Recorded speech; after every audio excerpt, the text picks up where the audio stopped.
This is a presentation of the Oklahoma Sports Network. Any other use of this telecast or any pictures, descriptions, or accounts of the game without the Oklahoma Sports Network's consent is prohibited. It may not be reproduced or retransmitted in any form, and the accounts and descriptions of this game may not be used without express written consent.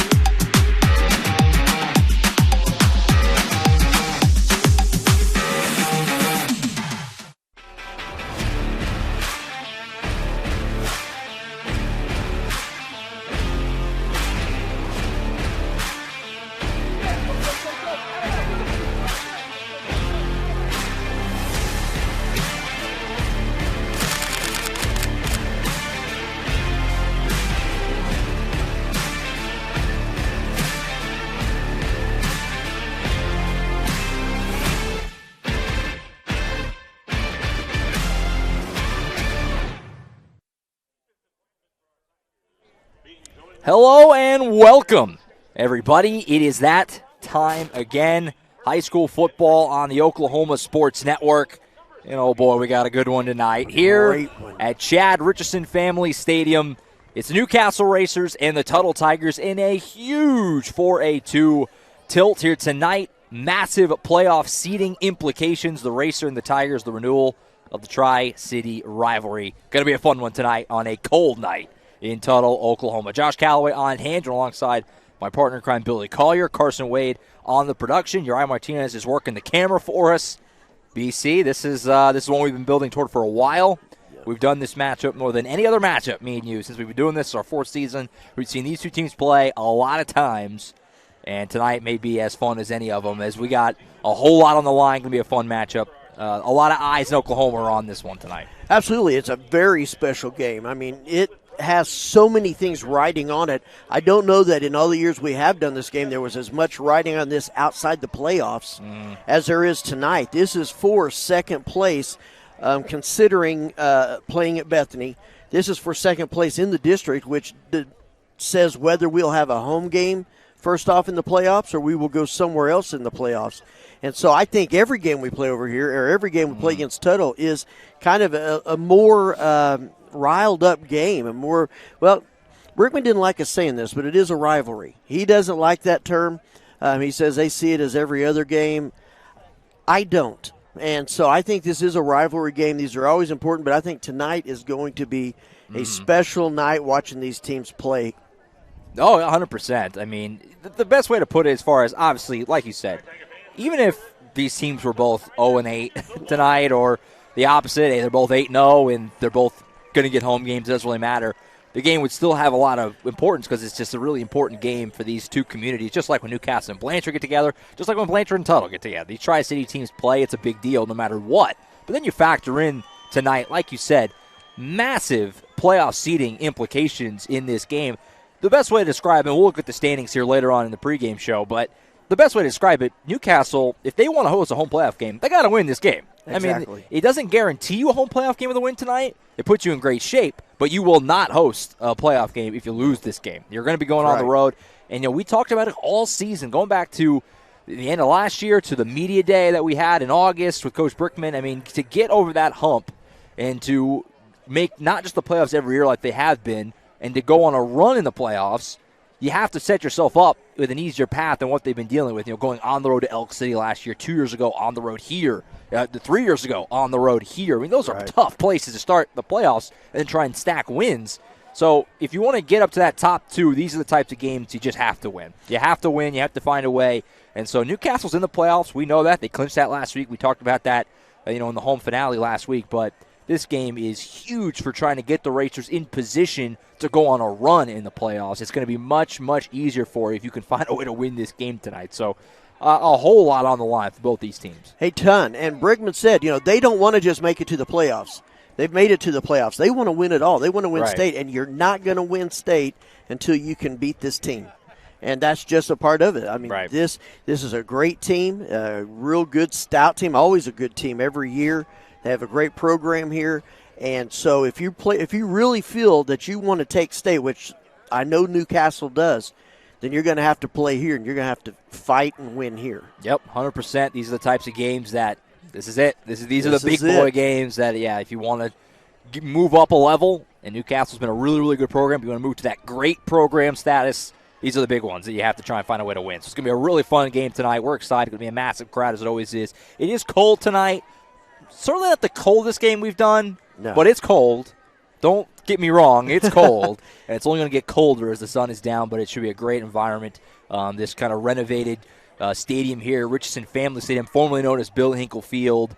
It's not – the renovations aren't done, but you can tell with what they have in place here, it's going to be very, very nice when it's all said and done. So great setting for high school football. It's going to be a really fun game tonight. We're going to take a break here, but first – want to tell you about Focus Federal Credit Union. This is the Focus Federal Credit Union countdown to kickoff. For more than 65 years, Focus Federal Credit Union has continued to deliver innovative products and services to our members about all things finances by anticipating needs and delivering exceptional member service. Stop by and experience the difference with our Tri-City branch at 1097 Northwest 32nd Street in Newcastle. Member NCUA. We'll take a timeout. When we come back, Billy and I will dive into what Tuttle has done so far this season. We'll take a look at the standings, the schedule remaining in this season, which is not a lot of games left, and we'll continue to set the scene from Richardson Family Stadium in Tuttle. Newcastle, Tuttle. Huge game on OSN tonight. Pregame show rolls on after this on OSN.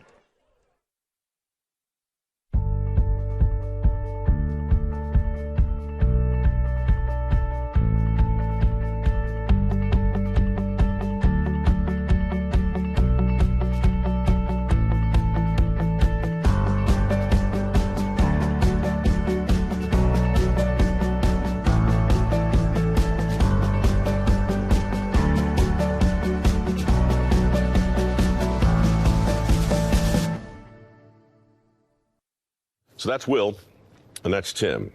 And the farm has been in the family now how long, Tim? 100 years or so. You stopped counting. Yes. The idea that 1.5% of this country is feeding 330 million people 3 times a day.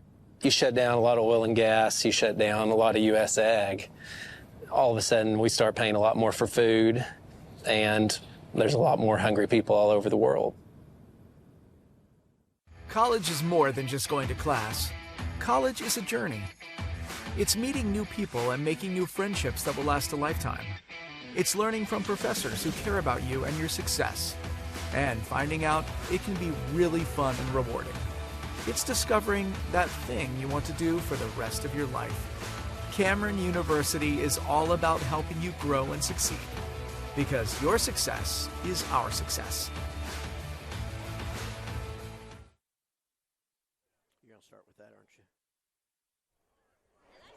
All right, back at Richardson Family Stadium in Tuttle. Josh Calloway, Billy Collier, OSN pregame show for Newcastle and Tuttle. Huge game tonight in 4A2. Take a quick look here, Carson, if you don't mind, at the standings, just to kind of help us set the scene for what we're working with in the game tonight. So like we said, this game is huge for seeding. Newcastle, Tuttle, they're both in the playoffs. They both have clinched it. It's a done deal. But as you see, these two teams right now are 2 and 3. I don't really need to explain it to you really beyond that. The winner of this game will be in second place. Now, Newcastle plays Bethany next week at their place, so the Broncos will have something to say about this before it's said and done. But worth noting, the Broncos lost to Tuttle already, and they play Blanchard tonight. So that's going to be a game that we're going to be peeking in on throughout the night, because that's a huge game as seeding as well. If Bethany were to find a way to beat Blanchard tonight, that tosses a whole wrench into everything we've been talking about. So we'll keep an eye on that one tonight. But as you see, Blanchard up top, they're pretty firm in that one spot for now. Tuttle, Newcastle, Bethany in the 2, 3, 4, and the Racers had the Tigers and the Broncos the next 2 weeks. Harrow, Bridge Creek comes to class and have all been eliminated. They can't make the postseason, so they're going to be finishing up their season, just trying to end on a high note tonight and tomorrow. Billy, obviously, as you see the standings here, we talked about how important this game is. You know, it's hard to not, if you're Newcastle, almost put too much on it. Like, it's huge, and we're talking about how huge it is, and we're excited to do it, but if you're the Racers, you kind of have to just approach it like it's another game, which, like you were saying, that's kind of how Jeff Brickman's been treating it, this week leading up. Yeah, it is, and he's really a chess player. When you talk about Coach Brickman, he's somebody that looks at the X's and O's and really is a chess player. So sometimes I feel like at the coaches show, he tells us, the truth. It's not like he lies to us, but he will tell us what he wants us to hear. One of the things that shot out to me on that is if you'll notice the points. Yeah. Tuttle is only 1 point ahead of Newcastle, so basically that lays everything at the foot of this game. Yep. And so there's not like, well, maybe we could make it up in points or something like that. We can't do that. It's all going to be on this game right here. Yeah. And then we go to a tough Bethany team next week. They go to a not quite so tough Classen game next week. It's their senior night, so they're going to be coming out swinging too.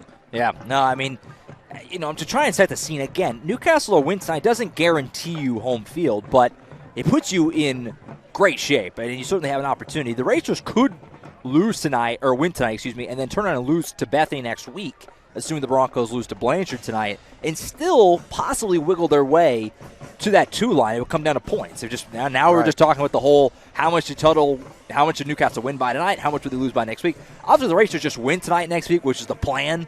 Right. They're going to be at home in a couple of weeks when the playoffs start. So that's what you have to kind of keep an eye on right now if you're the Racers. If you just take care of business, it's fine. But if you lose, especially next week, we're going to have to start crunching some numbers and figuring out where things stand going into the postseason. So a lot on the line. And, again, like we said, if Bethany found a way to upset Blanchard tonight, now you got a bunch of teams with 1 loss, and it gets crazy all of a sudden. It's hairy. So we'll continue to look how that goes the rest of the night. Take a look at the schedule ahead presented by Buffalo Wild Wings. Wing Tuesday, boneless Thursday. Why not any day of the week? Make it Buffalo Wild Wings, 9600 Service I-44, just minutes away from Newcastle. Wings, tenders, burgers, and so much more. Not a whole lot here to say left. Tuttle tonight, Bethany next week at their place at SNU, and then the Racers begin their playoff race. Looking forward to a really fun next few weeks for Billy and I. Taking a timeout here at the Anthem coming up, and we'll come back. Billy and I will continue to set the scene from Tuttle. Get ready for this one, the Racers and the Tigers on the Oklahoma Sports Network.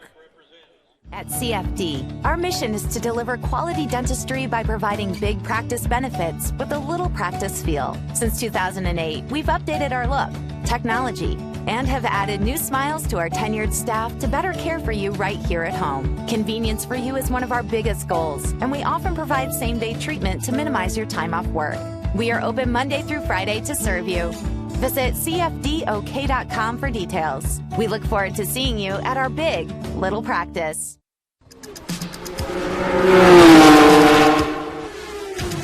It's no secret that life is busy and you have a million things on your to-do list. Here at Community Bank of Oklahoma, we've made banking simple again. We can help you get to the important things in life, like the big game tonight. We do all the heavy lifting so you don't have to. Race towards us at Community Bank of Oklahoma, because we wouldn't be a community without you.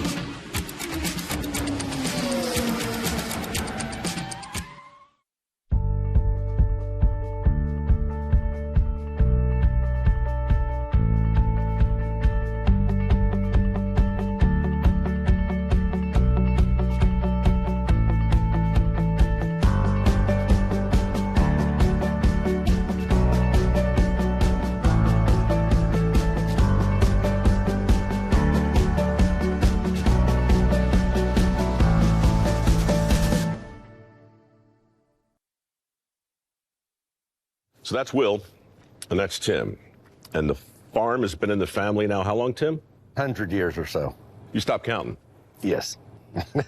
The idea that 1.5% of this country is feeding 330 million people 3 times a day. You shut down a lot of oil and gas, you shut down a lot of U.S. ag. All of a sudden, we start paying a lot more for food, and there's a lot more hungry people all over the world.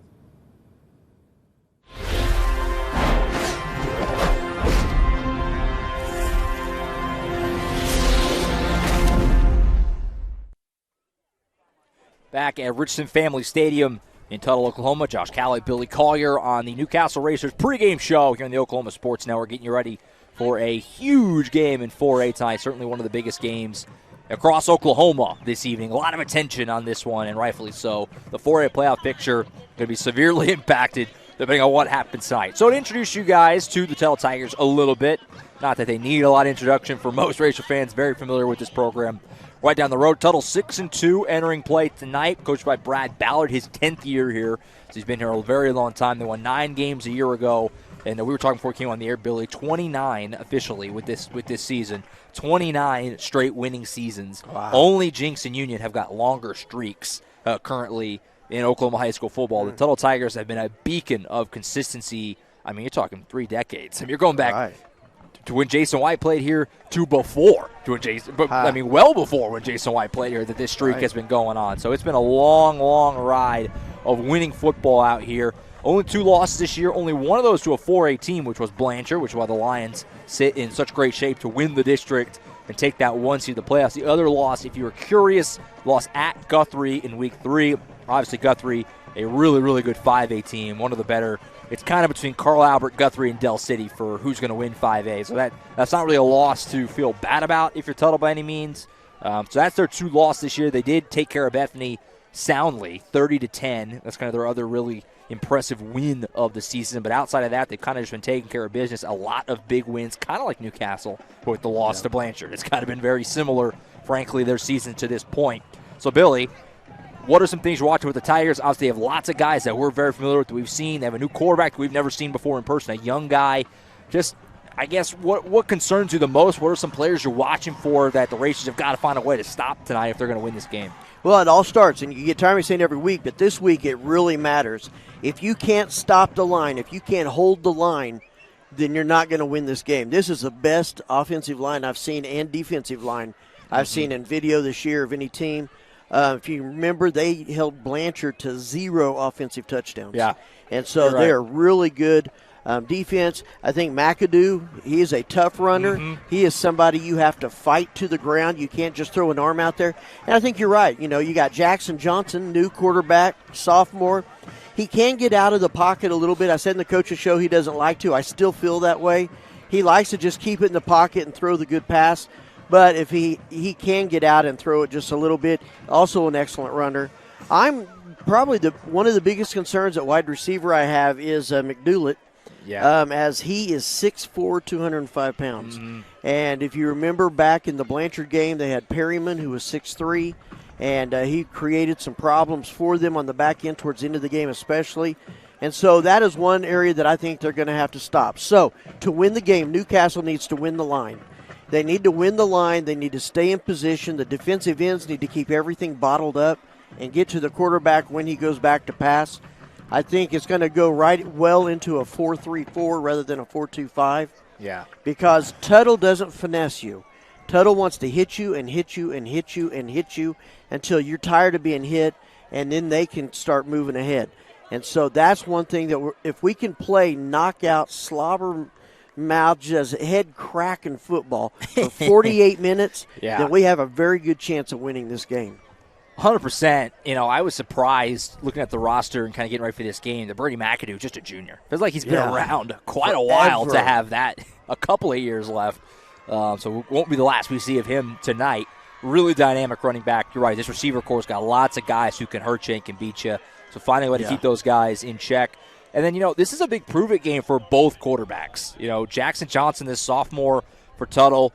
You mentioned that Blanchard beat Tuttle without scoring an offensive point. Right. They were aided because of mistakes by Johnson. And same goes for Jackson Burt against Blanchard. Remember, we talked about it. That was not his best game. And he's played very well since then. Yep. He was tremendous last week against Classen on senior night. So hopefully, if you're the Racers, that he can ride that because you're going to need him. I mean, he's your quarterback. You need to win games like this on the road. You need your quarterback to be at his best. So I think both QBs, which is kind of a simplistic key, I guess, but both QBs are going to be really important. I mean, whoever makes the big mistake might be what it comes down to tonight here in this game with these two QBs. Also, Joe Wright for Tuttle on defense. Leading tackler last year. He's back on this year's team.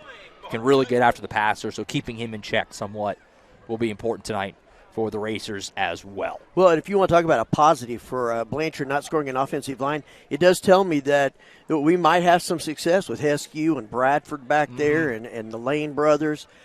We may have some success there if he has run out of the pocket trying to make a hurried pass. Again, a young guy. So that may be a positive for us, but they've got a strong defense. Looking forward to the battle there.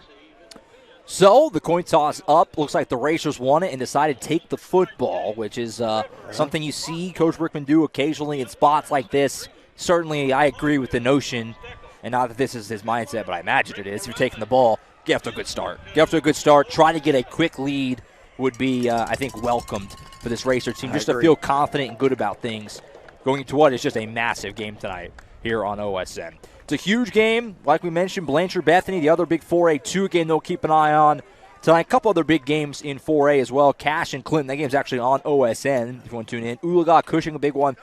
Maybe the biggest game that rivals ours is Poto Ada. Those two teams are 8-0, both. Wow. So that's a huge game for who's going to win that district.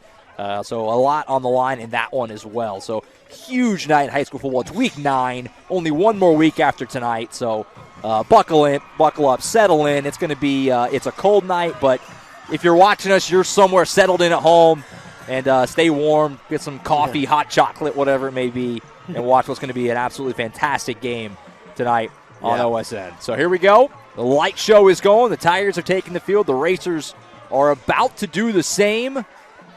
It's a Friday night in late October, the last Friday of October. Massive playoff implications. Doesn't really get much better. I wish the temp was a little warmer, I guess, but outside of that, it doesn't get much better. We got a little spoiled, I think. A little spoiled this year. For sure. It hasn't been too bad. It's a little breezy, but certainly not as bad as some other games we've done. I was telling you through the break, it's not exactly the frozen tundra. No, not quite. But at the same time, those guys would laugh at us. Yeah. Racers taking the field here at Chad Richardson Family Stadium. Excited and pumped up ready for this one. We're going to take one last break. We get back, it'll be go time. Racers, Tigers. Massive game in 4A2 after the break right here on the Oklahoma Sports Network. When it comes to your home, you need someone that you can trust to keep it safe and protected for you and your family. Vesta Foundation Solutions is your local, family-owned company that has helped many homeowners fix and protect their homes. Our engineered solutions can take care of all of your foundation repair, basement waterproofing, concrete leveling, and dirt crawl space repair needs. We take pride in getting the job done right, and you'll always be protected with up to a 75-year warranty. Contact us today for a free estimate. At CFD, our mission is to deliver quality dentistry by providing big practice benefits with a little practice feel. All right, back at Richardson Family Stadium, ready to go. Josh Calloway, Billy Collier, Carson Wade, Uriah Martinez, the crew. Here making the short trip to Tuttle. Thank our kickoff sponsors to get ready to get this game going. Auto Accessories Unlimited. Specializing in custom paint and body for cars, trucks, boats, RVs, you name it. Paint and body, collision repair, and modifications. 5600 Hutner Drive in Norman. Call them at 405-360-8855. Racers will start with the football like we said. Back to return TJ Bradford and Caden Longman. We saw Jalen Lane have some really nice returns last week, but going to the star running back of this team, TJ Bradford, to potentially return here this opening kick. Little kind of pooch kick here to start. It's going to go right out of bounds. So the Racers will take that. Good field position to start. And away we go, Billy Collier. That was kind of going to be a huge game tonight here on OSN. That really kind of surprises me because you figure they want to come out and start hitting, and then he pooches it out of bounds. Didn't even make it to the 20-yard line. So that was kind of surprising to me. So here comes Jackson Burt in this Racers offense. Like we said, last week Jackson Burt was everywhere. I believe it was 3 passing touchdowns, 2 rushing, and a pick 6 for him last week on his senior night. Certainly a lot of good vibes to ride into the biggest game of the season by far to this point. TJ Bradford, the running back next to Burt. First play of the game. Run up the middle for Bradford, running hard through arm tackles, runs over a guy right to the 45. Might be just shy of a first down, but that's a heck of a way to start things. Well, and that's right up the middle where we talked about. That's the meat and the heat of their defense. So to get it up there through that is good blocking. Good job by the line. Looks like they're going to keep him just short, but boy, it's by an inch if that. Second down and very, very short. Burt will take it right back to him. Bradford bounce outside, and he's wrapped up. The cavalry comes. He might have lost a yard or so there. Looks like they're going to give him about the original line of scrimmage. Yeah, okay, so actually they gave him the first down before. My apologies. The chains hadn't updated. So now it's second down. That's my fault, Carson. I led you astray. Now it's second down. Well, and that one just took too much time. His momentum stopped. We talked about that a few weeks back. You got to keep that momentum going. They had it bunched up in the middle. We're not going to let that happen again. Second down and 10. They did give him the line of scrimmage back there. Handoff to Bradford up the middle. Big hit. Runs hard for a couple. It's like the initial contact there from the Tigers. Holden Connor. Yeah, Holden Connor, number 10. It looks like they're really trying to establish that run. And that's going to be hard to do tonight. Well, obviously the way that TJ Bradford's been running the ball on this kind of cold, windy night. We're not sure the status of Jackson Shanuel. He did warm up. Obviously, if you're with us last week, got banged up toward the end of that game. It's been a guy that Coach Brickman and the Racers have utilized. So we'll keep an eye out for him. He's down on the sideline right now. We can see him, helmet on, but we'll see if he gets in this game or not. 3rd down and long. Fake the handoff. He'll fire out in the flat. Pass caught by Jordan Lane. Make a couple guys miss. Up the sideline across midfield. He is going to be well short of the marker. Here comes an early decision for Coach Brickman. He's only about maybe 3 yards shy. Got to get to about the 45, and they're on maybe the 48. So a big early decision. Well, and you don't see a bunch of people running out there. Let's see what's going on here. Oh, it looks like he's going for it. No. Well, we'll see. Bird has certainly been kind of usually the punter in around this area. So it looks like they're going to punt. We'll see what they elect to do. Obviously, this is a game, we were talking about before we came on the air. It might be a lower scoring game. We'll see. It's not that far back. This certainly looks like they're going for it, and they are. Hand off to Bradford in the middle. Running hard. He's got it and some. TJ Bradford. That's how you start it. Touchdown Racers. Wow, right up the 48 yards. Well, once he broke through, there was just nobody home. No, he got through there and saw a bunch of green. Great run by him. Man, great job by the line to put the hole there. That was incredible. A great way to start against this team. And looks like they may be going for 2 here. I'm not sure. No, like there's Batchelder out there, yeah. So great job. Great run by Bradford there.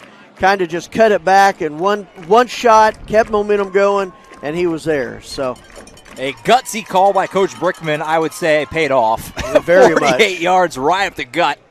Nobody saw that coming. That was a big-time run. TJ Bradford, just an unbelievable season. Well, that flip over to Alcision, and he's in. No. And they're going to say that was an illegal play. That was funky.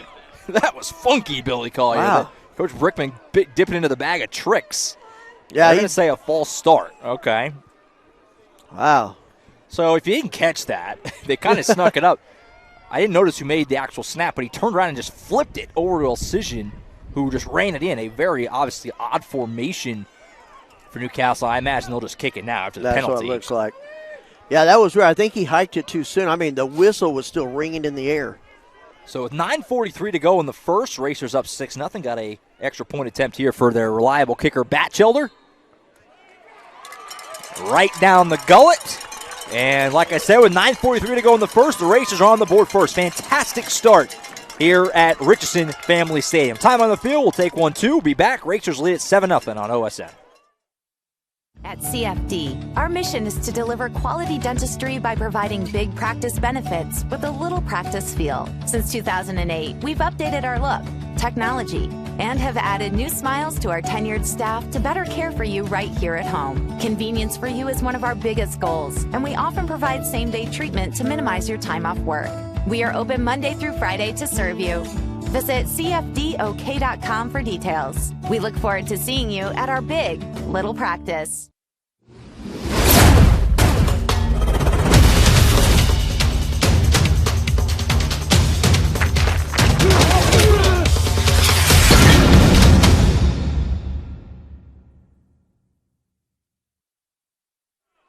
Back at Richardson Family Stadium in Tuttle, Josh Calloway, Billy Collier on the Oklahoma Sports Network. Very fast start for the Racers.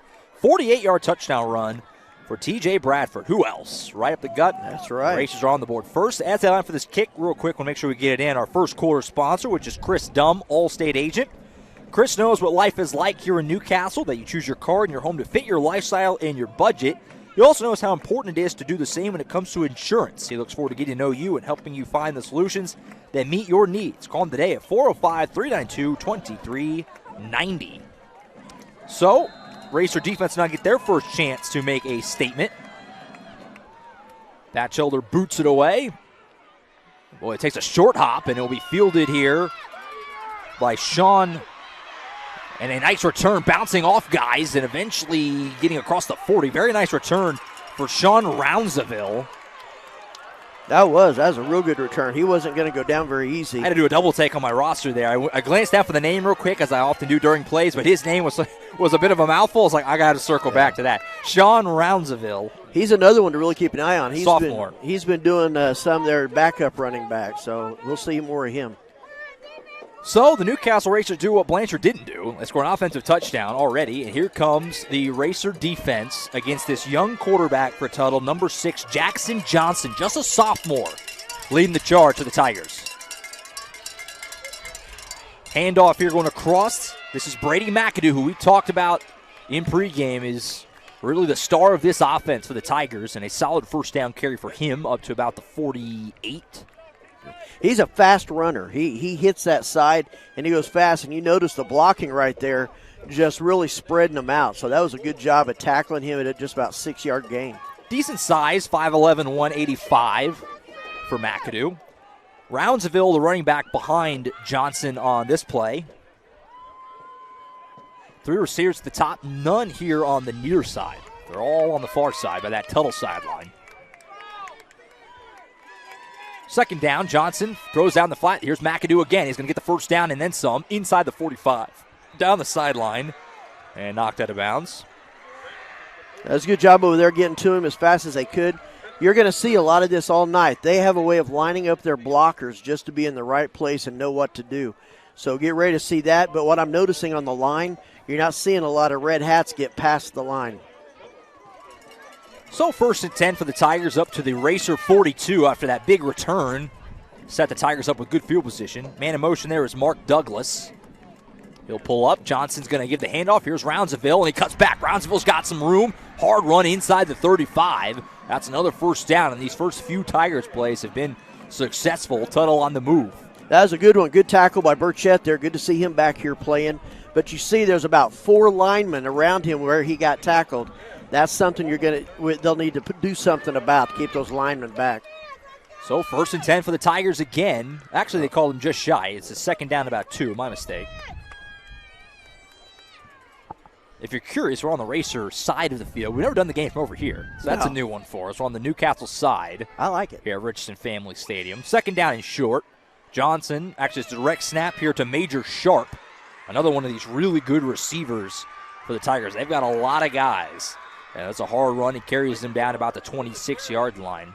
At Richardson Family Stadium, it's undergone huge renovations. It's got some great-looking facilities there, but it's not done yet. The press box, one of those things that it's up, it looks great, but the inside isn't actually finished. Right. So nobody's inside of it. It's inoperable, which is why we're on the Newcastle side doing the broadcast tonight. A little different. 1st and 10. Johnson checks with the sideline. This has been a good Tuttle drive so far. Hasn't seen a third down yet. 7:35 and counting to play in the first. Watch Rounsaville. And we have whistles here. Let's see what the call is here. I don't think anybody took timeout, but I also didn't see a flag come out. Maybe we did get a timeout here. Trying to find out. I haven't seen anything yet. I didn't see a signal one way or another. Tuttle's coming right back out. They went to their sideline for just... Oh, they're the band. They're wanting the band to stop playing. Oh, interesting. Okay, so the Newcastle band was playing... Okay. Yeah. Well, I'm not sure about why. Also, the bands can't play during play. I'm not... Yeah, okay. Well, I don't know. All right. I don't think we've seen that. We're at Tuttle. We've been doing this a while. I don't think we've seen that. We're at Tuttle, so.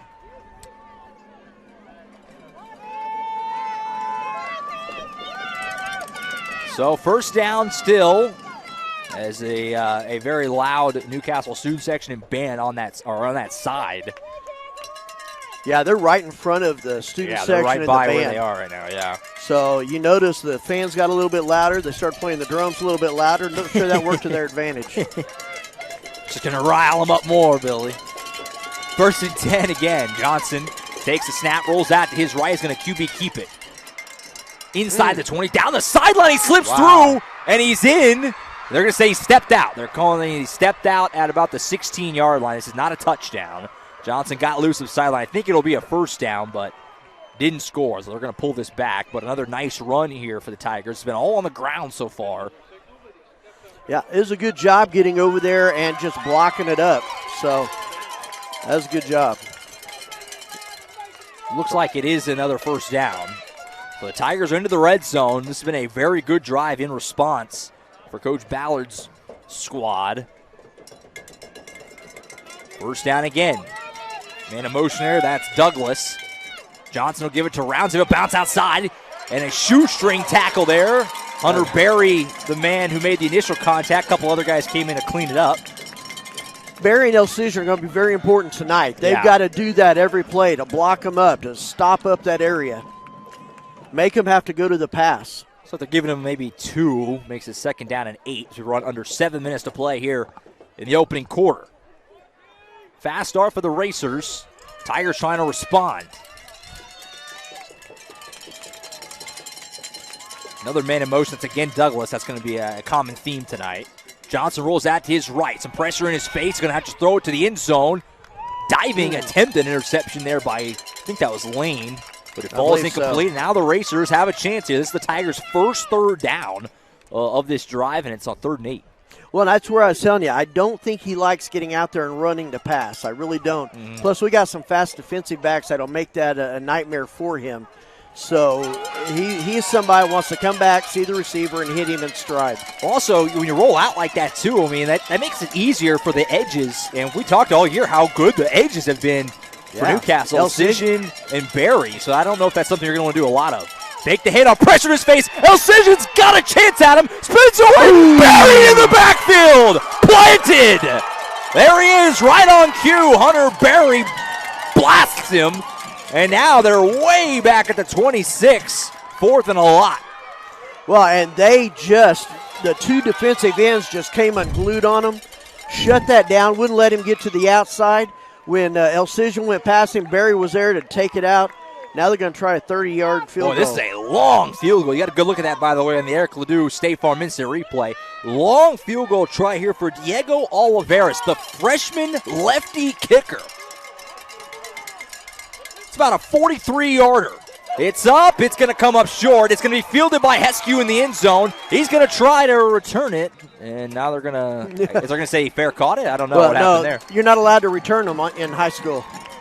Well, then why even have him back there? I know. I don't know what happened there. The referee obviously came up well short, and the Racer defense stands up and gets the stop, and now back on offense with 5:45 to go in the first. Billy, huge. I mean, that was they were methodically just pounding the rock down the field, but they found a way to buckle down, got a big stop. I don't know why they went to the pass. I'll be real honest with you.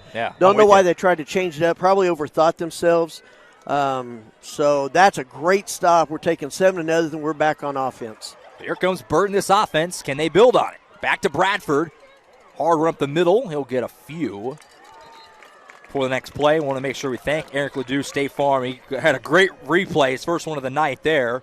Eric Ledoux is your State Farm agent in the Tri-City. Call him with any insurance questions or needs you may have at 405-392-3992. Remember, like a good neighbor, State Farm is there. Boy, what a huge play that was. Elcision kind of flushed him out, and then Berry cleaned him up right as we were talking about the edges. Fake the handoff. Burt will keep it, runs across the middle, and he gets inside, or past the 30, I should say. I think this is going to be a first down. Waiting for the official word, and there it is. First down and 10 for the Racers. I like when they make us look smart. We were just saying Berry and Elcision, rolling out is probably not a good idea. Right away they rolled out, and they blew it up. Yep. Well, and they're having a lot of success up the middle, which really surprises me because when you look here at their roster, there's one person under 200 down there. Under 5 minutes to play in the first. Racers 1st and 10. Burt gets to Bradford again. Bounce outside. That's a big tackle there by the Tigers. Number 14, which is Luke Falwell. Another one of those really good receivers. Obviously a good defensive play as a junior. If he didn't get Bradford there, that was a lot of room. And we've seen if you let Bradford get going, it's usually not good for the defense. Yeah, he was the last one. If he hadn't stopped him, there was nothing but green. There was no red on that side of the field. That might have been a house call. They're going to say he lost a yard, so 2nd and 11 coming up here at the 31-yard line.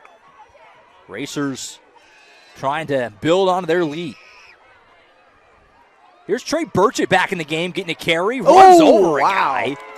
He'll get a few. Good to see Trey Burchett back. Had been missing some action recently. Didn't play last week against the Comets.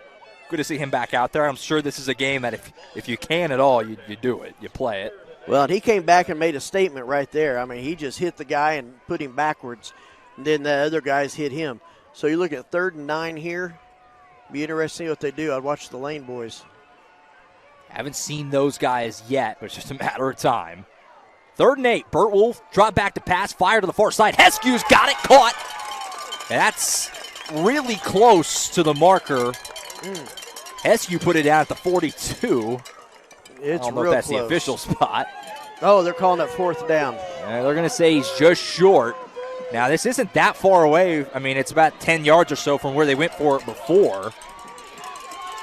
Well, and it's really tough from over here because we're used to be on the other side where you can see the flags and the markers real easy. Yeah, they don't have markers over there. You're right. Yeah, the chains are on the visiting side, which makes it easier for the home press box and whatnot to see the chain. So we usually have that benefit. We don't have that benefit tonight. So it's 4th down and 1. They are going to go for it.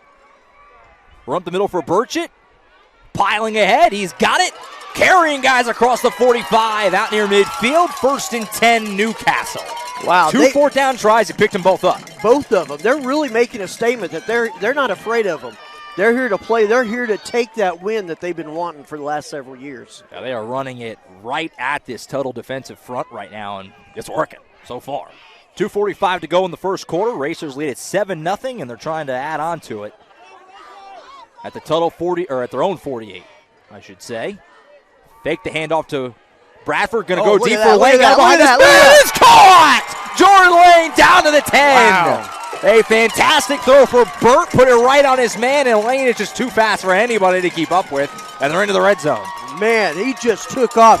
You saw as soon as it left his hand, there was just a second gear Jordan Lane hit and just went right over the defender, right into his arms. First time tonight into the Trinity Restoration red zone. Racers right up to it. 1st and 10. 1st and goal at the 10. Handoff Bradford the middle. Running through, guys, and he's in. Touchdown, Newcastle. Wow.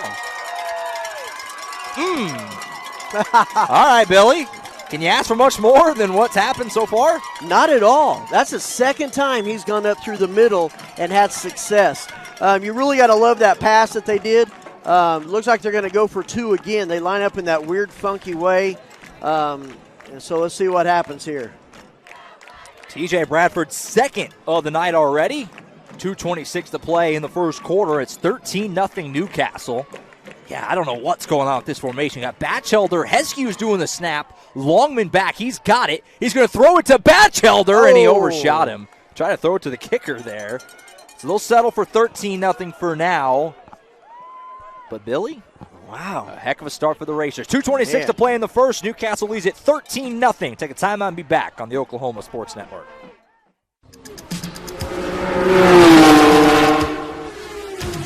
It's no secret that life is busy and you have a million things on your to-do list.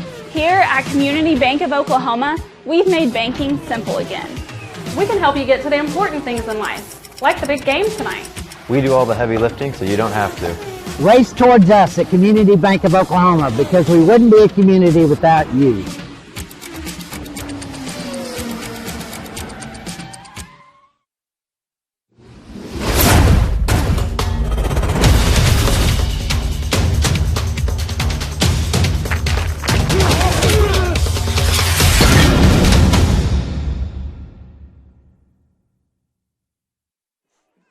Back at Richardson Family Stadium in Tuttle, Josh Calloway, Billy Collier on the Oklahoma Sports Network. Very fast start for Newcastle. They lead at 13-0. 2 touchdown runs by TJ Bradford, 1 of 48 yards, 1 of 10. And the Tigers missed an early field goal. And so far, it's all black and blue. A lot of game left, but can't really ask for much more in the first quarter here. No. The defense stood up, stopped them. So they're going to have Dupler do the kickoff here for the Racers.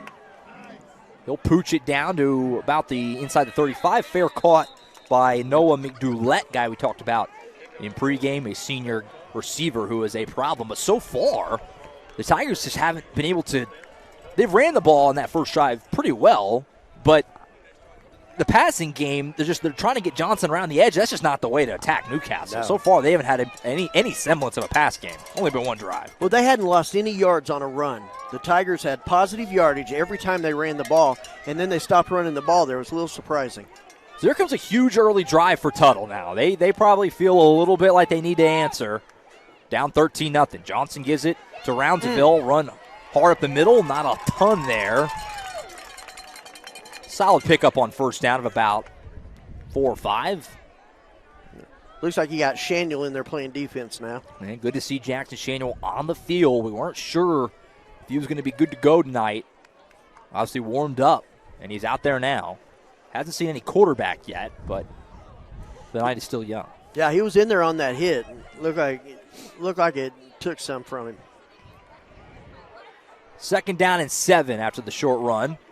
Man in motion there is McAdoo. He'll get the ball. Great running block. hard, and he's got room. Brady McAdoo off to the races. Into Racer territory. Brady McAdoo is ran down from behind by Bradford inside the 10, but a massive run for McAdoo, and the Tigers are knocking on the door. Well, and that was just blocking. You saw the blocking go out, hit those outside guys. That was impressive. T.J. Bradford run him down because he was bouncing off a block up here at the line of scrimmage. That was a heck of a job by Bradford to save the touchdown there. Yes. So the huge run by McAdoo, and it's 1st and goal at the 9 with 1:28 and counting to play here in the first quarter.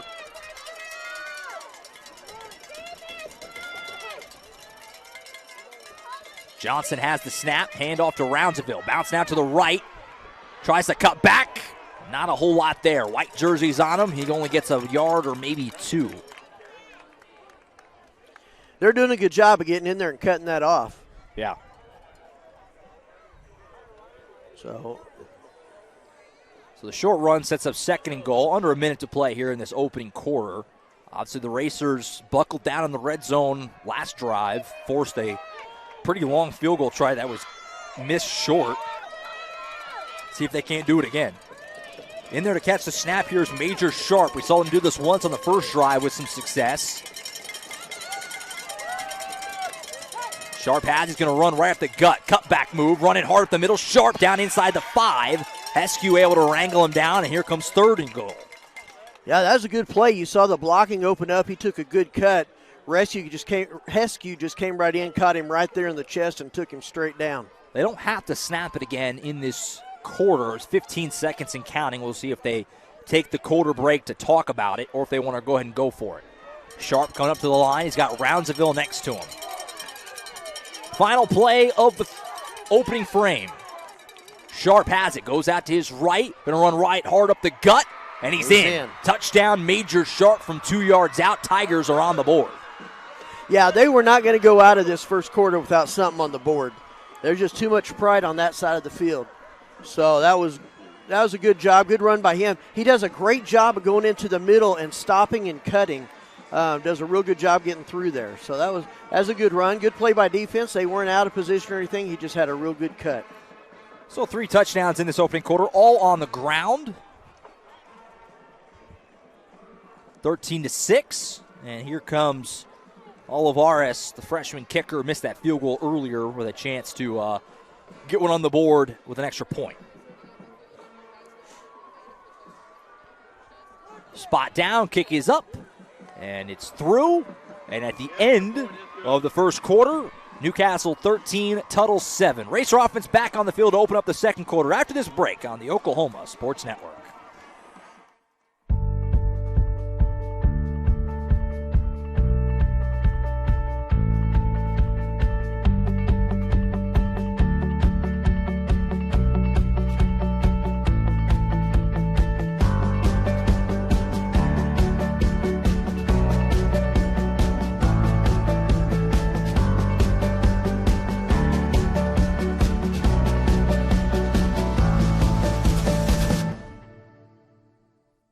So that's Will, and that's Tim. And the farm has been in the family now how long, Tim? 100 years or so. You stopped counting? Yes. The idea that 1.5% of this country is feeding 330 million people 3 times a day. You shut down a lot of oil and gas, you shut down a lot of U.S. ag. All of a sudden, we start paying a lot more for food, and there's a lot more hungry people all over the world.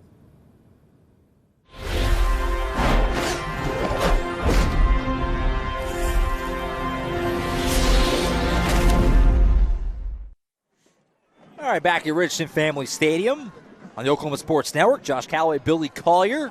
Second quarter. from Tuttle. Racers lead at 13-7. As the Tigers got on the board, Major sharp 2-yard touchdown run after the Racers raced out to a 13-0 lead. Kick is away, and it's a high kick. Be fielded about the 20 by Jordan Lane. He's not looking interested in any fair catch. He's going to try and return it. He'll get ahead for a few, and the Racers will set up on their own 26. I want to thank you so much for tuning in tonight, wherever you're watching us on, obviously, OKSportsNet.com, the OSN app, which you can get in the App Store on your phone. Very convenient way to watch. We're also on Facebook tonight, one of the Facebook games of the week. A big game, and it's off to a fun start. No, very fun. I think they're playing really good, solid. We thought it'd be a defensive battle when we came out here, and it looks like Newcastle's playing pretty fired-up defense. Yeah. But the offense of Newcastle is just... Yeah, with the way both defenses have been this year, I mean, Blanchard couldn't score against Tuttle. They got 20 points on the board. None of it were against the defense. We obviously know what the Racers' defense is. Felt like there was a chance this game to be low scoring. So far, no. Bradford Rump the middle will get a couple. Yeah, they're going to keep doing that. They're going to keep running him up the middle and try and open up a little bit of that passing. Be interested to see if they do some of that where he fakes to the middle, goes around the outside, or maybe even the end around would be a pretty interesting thing. Little 2nd down and 8 after the short run. Bradford has each of the Racers' first 2 touchdowns in this game. Burt goes back to him, running hard up the gut, not a lot there. They'll run for a couple more, so ball came out at the end of it. They're going to say he was either already down or progress had stopped, either way. Yeah, they whistled that dead right as he was yanking it out of his arms. So now comes 3rd down and 5 or 6. So they're on the 30-yard line, got to get to maybe the 42. Hard to tell. Like we said, the sticks being on the near side is surprisingly hard to tell. Yeah, it looks like about the 37. 3rd and 6, what it's called officially on the board. 3rd down. Burt back to pass. He's got a man here in the flat. He's going to fire over the middle. Pass caught. Heskew across the 40, down to the 45. First down, Racers. That ball had some steam coming off it. It did. I felt the heat up here. That was incredible. We had like the perfect vantage point to really kind of appreciate how much speed was on that one. He stepped into that and fired it in there. First down. Well, and he has, tell you what, Heskew has some great hands. When that ball hit his hands, it stopped spinning immediately. Mm-hmm. So 1st and 10 in Newcastle up to the 44-yard line. 4-receiver set here. Got Alex Schumard and Heskew at the bottom. Now Jalen Lane joins them. Going to pass it here to Heskew. Gets a couple of blocks and he's met. Nice hit there by the Tigers' number 9, Mark Douglas, to kind of stop that play in its tracks. Yeah, that was excellent technique, excellent form. Faced him up. They could look each other in the eye right there and took him out of bounds there for a loss of 2. He just met him. Yeah. That's actually going to be a 2-yard loss. So 2nd down and 12, 10:25 to play until halftime here at Richardson Family Stadium. Birch in the backfield next to Burt. Lane in motion. Burt will hand it to Birch here, run up the middle of his room. Trey Birch got the first down and more. Big stiff arm and down to about the 42-yard line. Another first down for Newcastle. And Billy, I mean, they are running the ball at will in this game so far. They are. They're just right there, just guard right, guard left, taking it up the middle. Really surprising. Chasms of space. Offensive line putting in some serious work so far. Paired that with some good running backs here for the Racers, and you're going to have success. 1st and 10 to the 41. Newcastle trying to respond. Back to Birch up the middle.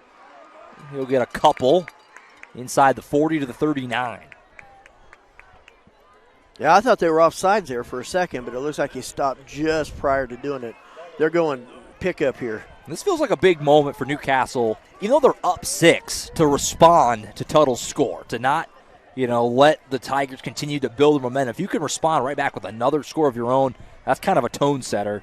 As, we're not going to just go away. Fake the hand up to Bradford. Birdo keeping himself, makes a guy miss. Couple of Tigers corral him down to about the 37-yard line. That sets up another 3rd and long.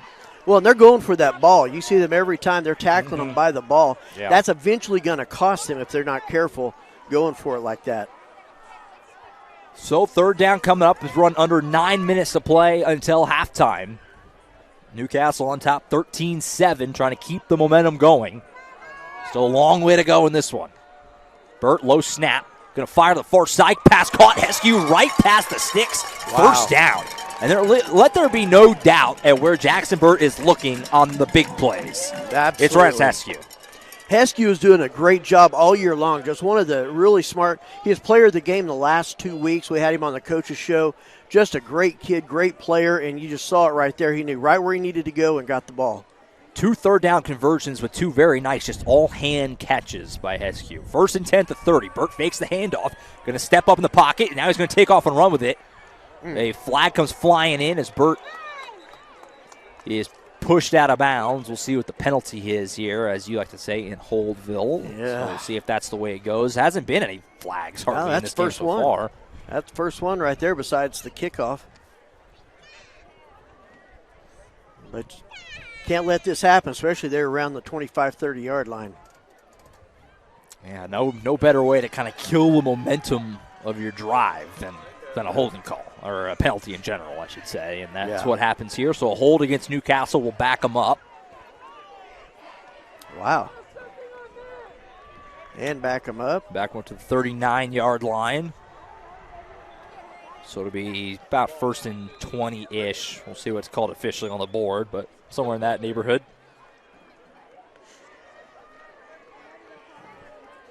Let's see what they pull out here. 1st and long. Burt. Handoff given to Bradford. He's got some room. Spins inside the 30 and tackle down short of the 25. Boy, that spin move was nice. Oh, beautiful. My. Oh. Beautiful. It's one of those things that you reach for him, he spins, and you open your eyes, and he's gone. It's like, what happened here? I had him right in front of me a moment ago.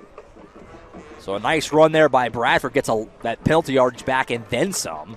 And now you're looking at 2nd down and about 8. What a big play that was on 1st down and 20 to get yourself back into some manageable down and distance. Burt back to pass. Got all day to throw. Going to fire. Looking for Lane. He's got it. Jalen Lane into the red zone. Wrangled down at the 15. Back to the Trinity Restoration red zone here. Are the Racers knocking on the door with more points?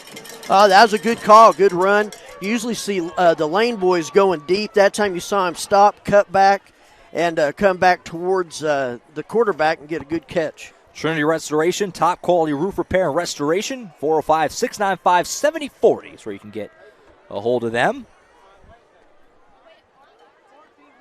So 1st and 10 for Newcastle into the red zone.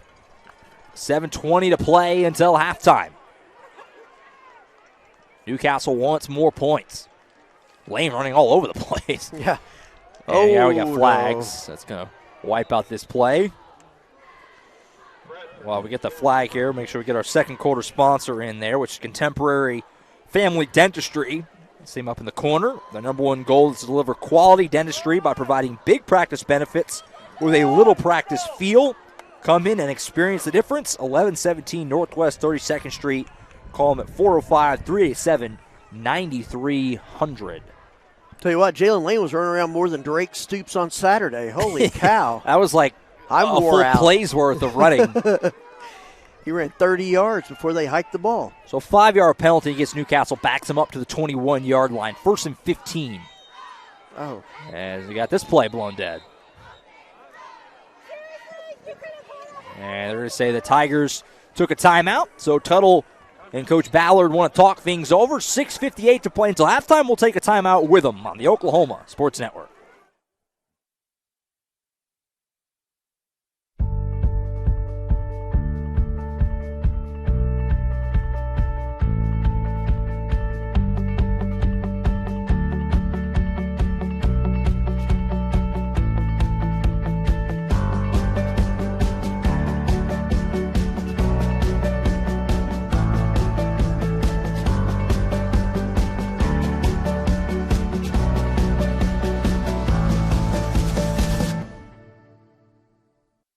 So that's Will, and that's Tim.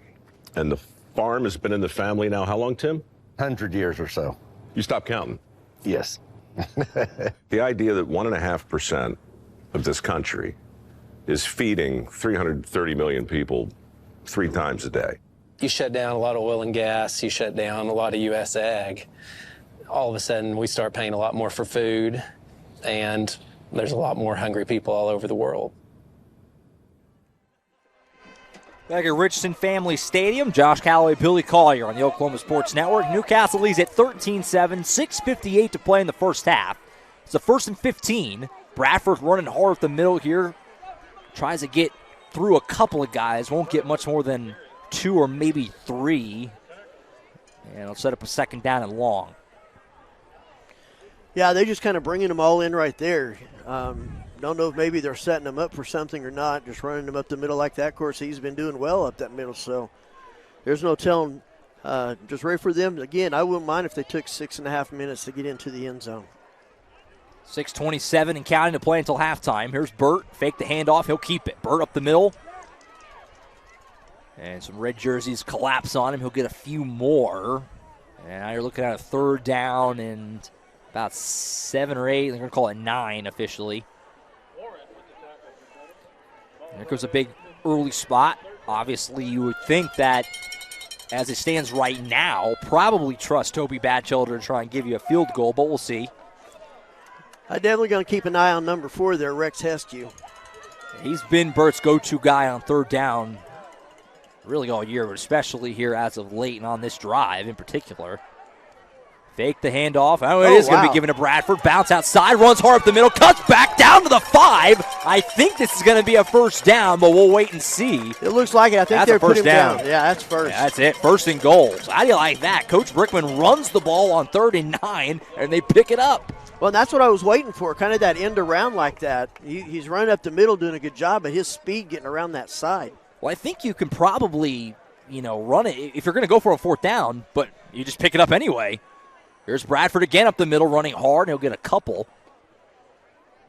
Boy, I mean, what can you say about T.J. Bradford? The guy just continues to be so effective. Haven't seen a team yet that's found a way to keep him under wraps. Well, he gets the ball, you just almost kind of hold your breath. I mean, that time right there, if they hadn't just kept hold of one of his shoes, he would have gone into the end zone for the 3rd time. 5 minutes of play until halftime. 2nd and goal for Newcastle at the 2. Burt gets to Bradford again, running hard. He is wrangled down. So now comes 3rd and goal. Tigers trying to buckle down and keep Newcastle out of the end zone and force them to either make a decision on a field goal or maybe get the stop straight up on 4th down. Wow. Tell you what, this is mano-a-mano right here, just standing up and hitting each other and seeing who's going to win. So, curious if they continue to try and pound it here or if they let Burt try to throw it around. Looks like they're going to run it again. 3rd and goal. Bradford again, and he stood up again. And out comes 4th down. So he got probably about to the 2 again. These have all kind of been just no gains, right about the 2. Yeah, it looks like he lost a yard right there. And now what do you do? Are you kicking the field goal here, Billy, or are you going to try and go for this again? Looks like they're going to go for it, but what would you do? I would kick a field goal. 16-7 is much better than 13-7. And your defense has been playing its heart out. I don't know that they can score in about 3 minutes. And so I don't know that I'd go for it. I think I would probably kick field goal. But I'm a scaredy cat. Well, here we go. They're going to go for it. 4th down. Burt's going to keep it, and he's buried around the right side. Didn't get it. Tigers stand up a massive defensive stand on the goal line. And Tuttle's getting the ball back with 3:43 to play until halftime. Took the gamble earlier, a couple times earlier, and it paid off. That time it did not. Well, and I think what was really tough about that is, it was a good fake to Bradford, but then they're both in the same area, and so the defense would have tackled them both at the same time if they could have. So let's see if the defense here's the one pro up. of that. I don't really hate going for it. I kind of was fine either way in that particular spot. But here's the biggest pro for going for it. If you don't get it, look where Tuttle is. They're on the 2. Right. Now you can trust your defense to try and get back and maybe make a big play for you. So we'll see. It's a dangerous spot for a young quarterback in Jackson Johnson. Although it looks like Major Sharp is back there again, and that is the case. So Major Sharp, who they've been running the ball with well, had the touchdown. He's in there again on this 1st and 10 from the 2. Low snap. He scooped it, goes to the left side, and there's nothing there. Much. Got maybe a yard, if anything, and it comes 2nd down. Looked like Burchett kind of wormed his way in there and grabbed him by the legs so he couldn't go anywhere. Looks like they're giving him the, 4? This is a pressure-packed spot for Tuttle. And if you can find a way to get a quick stop here, they'll have to punt out their own end zone. So this is, there's some room, some potential for something to happen here for the Racers before halftime. We'll see. Tuttle will get the ball through the second half as well. Right. Something to keep in mind as we near the 3-minute mark to play until halftime. Back to Johnson here at quarterback. Low snap again. Handoff to Roundsville. Run up the middle. Got some room down out near the 15. That should be a first down for the Tigers, and it is. Move the sticks. A little slow getting up there. Heskey just stood there, waited for him to come in, and took him by the legs at that helmet right there. You know, in this cold weather especially, his thighs are probably feeling that helmet. So 1st and 10 to the 16, 2:50 to play until halftime.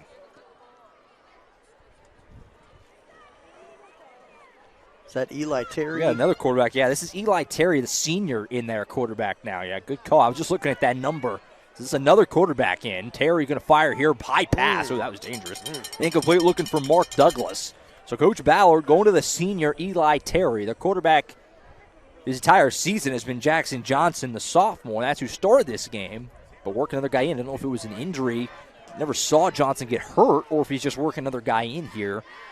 So we'll see if Johnson gets back in. But for now, it's Eli Terry. That pass would have gone to somebody 9 foot tall. I think Shaq would have had to jump for that one.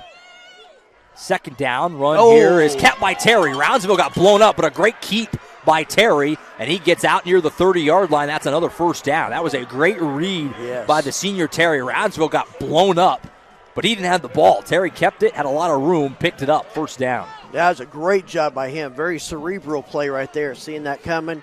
I think that's the difference between a senior and a sophomore right there. So 2:19 and counting. The Tigers still have a long way to go. They're on their own 29-yard line. 2 timeouts to work with.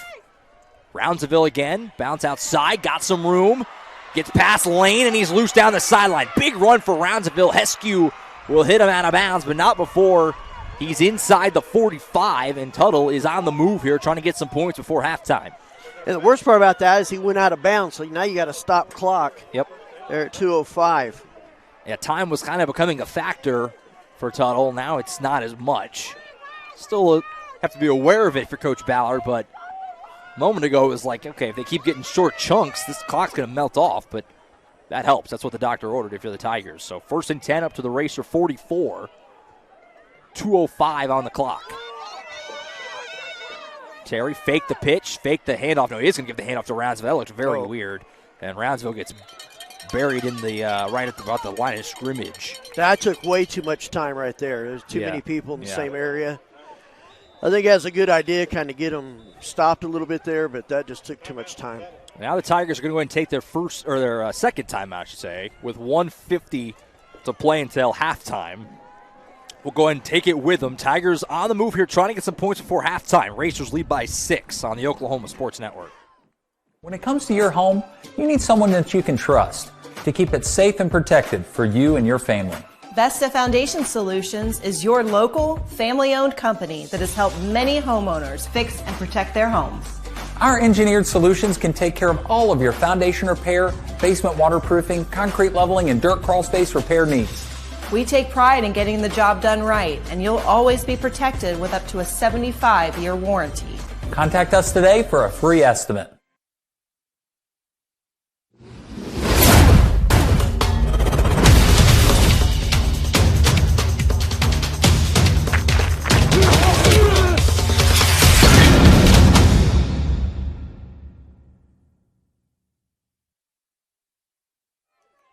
Back at Richardson Family Stadium, 1:50 to play until halftime. Newcastle on top, 13-7. A quick moving first half. Hadn't been that many total possessions.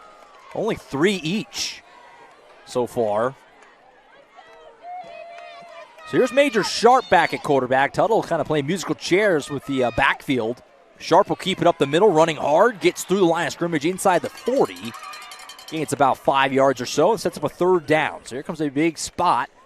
Got to assume the Tigers, with this much time and where they're at in the field, are definitely going to go for a fourth down unless they lose a bunch here. But you got to give it to Lovejoy right there. He got in there and got wrapped around him. You know, these backs for Tuttle do not want to go down, and you really got to battle them. So 38-yard line, 1:23 and counting to play until halftime. Big spot here in this first half. Sharp to his left. He'll run up the middle, runs hard inside the 35, and fights his way down to about the 30. That is a first down. 1:12 to play. Clock will stop while the chains reset. Tigers, again, just have one timeout left, so they got to be a little speedy here. Don't have to go crazy mode yet, but you have to move. Clock is running again. Yeah, it's going to be under a minute before they hike this thing. I'm surprised I haven't seen a passing yet. Man, the pass game has been non-existent for Tuttle so far. They've kind of gotten away with it, really. The 31, 55 seconds and counting to play here until halftime. Taking way too much time here for the Tigers. Sharp will keep it, run up the middle, and he'll bounce outside, and he's wrangled down for about a 3 or 4 yard pickup. You're good with that if you're Newcastle right now because the clock is just melting off. Tigers just haven't gone quick enough here, and now they're going to take their last timeout with 39.8 seconds to play until halftime. Billy, I'm shocked at the lack of – they ran about one play and about a minute of clock there. Yeah. And it was a run to the left side for – you'd think at some point you would maybe try to throw it a little bit. I mean, I know the run is more what's been working, but clock is not on your side. And now you got no timeouts, and you're at the 26, and you already missed a field goal. So if you're the Racers, you got to feel like you got a shot here to get to half. Still up 6. Well, and I agree with that. I think they're playing really good. That was Maddox Birdsong that grabbed him and held him and waited for the other guys to show up. The defense is playing a heck of a game. Doing a good job. So keep him out of that end zone would be a great thing right now. Make him go into a little bit of desperation where we can maybe get an interception or something. So another big early spot here. 2nd down and 5 is what it is officially. But really, it's really not about the chains right now as much as it's about just keeping them as far back as you can. Tuttle is now out of timeouts with 39.8 to go. Now the board here at Still reads they have 1. We have them as using all 3. I'm pretty sure they did. Well, we'll keep an eye on it. They got Major Sharp at quarterback. Sharp still in there. He's been the guy the last several plays. They're sticking with him again. Brownsville bounces out. Here goes Sharp. He's going to stop and fire over the middle. Pass to Tip, and then he gets blown up. He was trying to get it in to McDoulet. It's not pass interference because the ball was tipped. Once it's tipped, you can do whatever. Yeah, so he blew him up. Didn't have a chance to catch it, but the ball had already been deflected. It's a good heady play. That was, I think it was a Bird who tipped it, wasn't it? That's what it looked like. And then you had Jordan Lane come in and just take him down. I'll tell you what, we've been talking about why haven't they thrown the ball. That did not look like a convincing throw. That was a dangerous pass. Now you got 3rd and 5, 35 seconds on the clock. No timeouts for the Tigers. Sharp will hand it to McAdoo. McAdoo taken down. Great open field tackle. Burchett and Barry teaming up on that. And now it's 4th down, and the clock is going to roll here. What do the Tigers do? And now they're saying the Tigers took a timeout. So this is what I was just mentioning. The board said they had 1 left. We had them as taking all 3, so obviously at some point they didn't take one. Now that's definitely the 3rd one they've taken this drive. So the one they took earlier obviously must not have been charged, or it wasn't what we thought it was. I got to be honest, I'm at a total loss. I thought they had all 3 timeouts. I thought they'd used them all. I could have swore I saw them because one time Newcastle lined up, and right as they were about to hike the ball, they called timeout. And then they had the 2 that they did earlier, and then here's a 3rd one, maybe a 4th one. So that's kind of a surprise to me. High school football. It happens. You lose track of it. I definitely thought we saw the motion back in the first quarter for a timeout, but obviously not. So that's the last timeout for sure. It's the 3rd one this drive. So I hope. They're at the 24 line now. It's 4th down, so I'm still not sure what the Tigers are going to do here. You can't really kick this. No. Not with the one you missed earlier.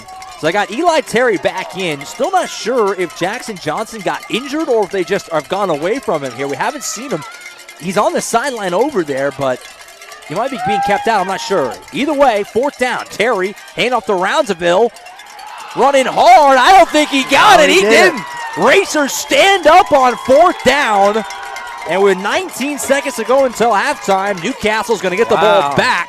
And barring disaster, will take a lead into halftime. What a stand for the defense, Billy. That was such a statement. That's what they need to get. I was so concerned they were going to get in the end zone and then come out in the second half with the ball. But no, Newcastle buckled down. They stopped him right there, and the defense made a statement, not tonight. So now the Racers here, now the board reads the Racers have 2 timeouts, so I guess the one earlier they must have taken. Maybe the official pointed the wrong direction, I'm not sure. Either way, 19 seconds here for Newcastle. We'll see how aggressive they are. Burt certainly got a cannon. He's going to fire the far side passes off the hands of Schumart, incomplete. 15.7 now to play in the second. Just a little bit to the outside. I'm not sure he'd have gotten out of bounds. That probably would have been the last play of the half had he not got that ball. I assume they would have taken a timeout. I mean, maybe not. But I do think that you're going to see the Lane boys here in a second because I don't know that their defense can keep up with them. They've only really taken that one shot down the field, and it worked to Jordan Lane. Right. So they're second down. Burt. Ooh, a little bobble on the handoff. He'll run it. Just tries to run through a guy for a couple. And the Racers are going to let that go to halftime and be happy with their 6-point lead. A good first half for Newcastle. Early on, it seemed like it was the fireworks, going to be a shootout. No points in the second quarter. All 20 came in the first. So at the end of 2 quarters, Newcastle's on top 13-7. Billy, a highly entertaining first 24 minutes. This is going to be a slugfest game right down to the end, it feels like. Absolutely. They've got to, I said before the game, they've got to play that hard-nosed football for all 48 minutes, and we see right here the first 24, they played hard-nosed football. They hit, Tuttle hit them, they hit them back, and the hits were going back and forth. When you see a defensive back hitting a running back to the point the running back's slow to get up, you know they're hitting out there. So after 2 quarters, it's Newcastle 13, Tuttle 7. A massive game has lived up to it so far. Still a long way to go. It'll be a fun finish here through the rest of this one. Halftime now. We're going to step aside. Obviously, the bands perform here at Richardson Family Stadium, and Billy and I will go warm up a little bit, maybe get some hot cocoa or something. Who knows? Amen. And we'll be back and ready for the second half in just a little bit. So stick with us. Stream will stay live. Racers lead the Tigers 13-7 after 2 quarters. A very fun second half on the way in just a bit. You're not going to miss it. Newcastle leads it. Tri-City rivalry on Oklahoma Sports Network.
So that's Will, and that's Tim.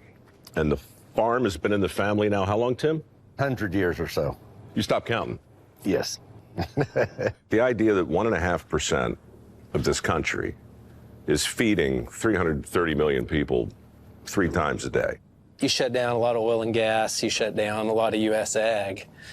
All of a sudden, we start paying a lot more for food, and there's a lot more hungry people all over the world.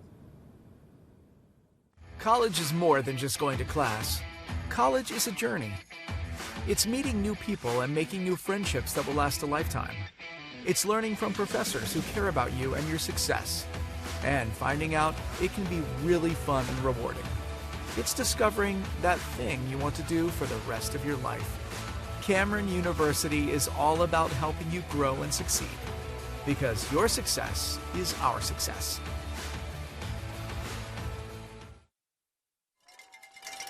All right, back at Richardson Family Stadium, Josh Calloway, Billy Collier, Carson Wade on the production, Ryan Martinez running the camera for us as we get ready for this second half. Newcastle and Tuttle, the Oklahoma Sports Network. Really fun first half. Racers lead at 13-7 at the break. Tuttle's going to get the ball to start the second half as we wait for the teams to get out there and get ready to go.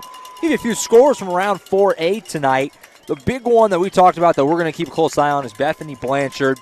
That's a major playoff implications game, kind of like ours here, and it's all Blanchard rolling over Bethany 27-0 at the half. So the Lions well on their way to securing the number 1 spot in the district. They don't lock it up technically tonight, but they basically do. I mean, they're right. Really close.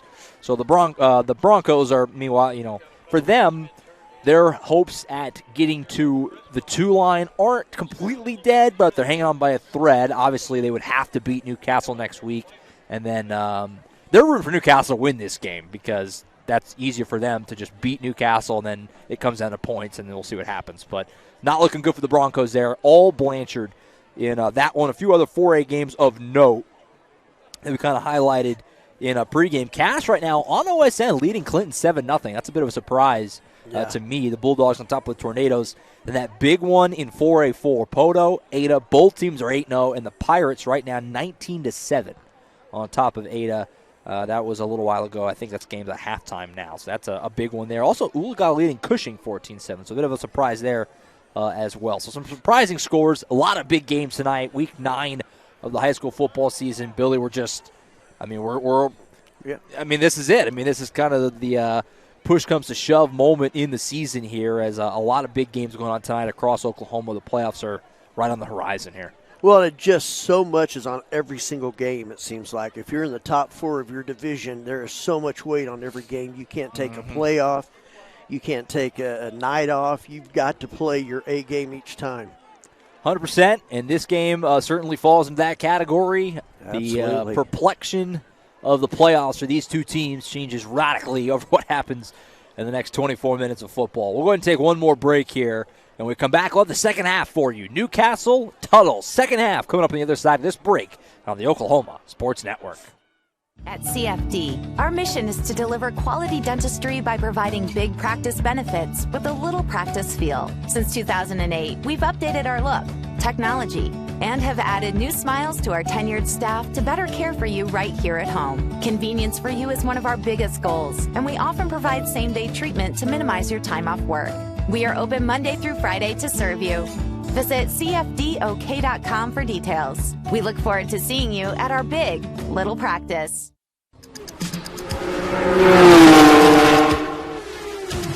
It's no secret that life is busy and you have a million things on your to-do list.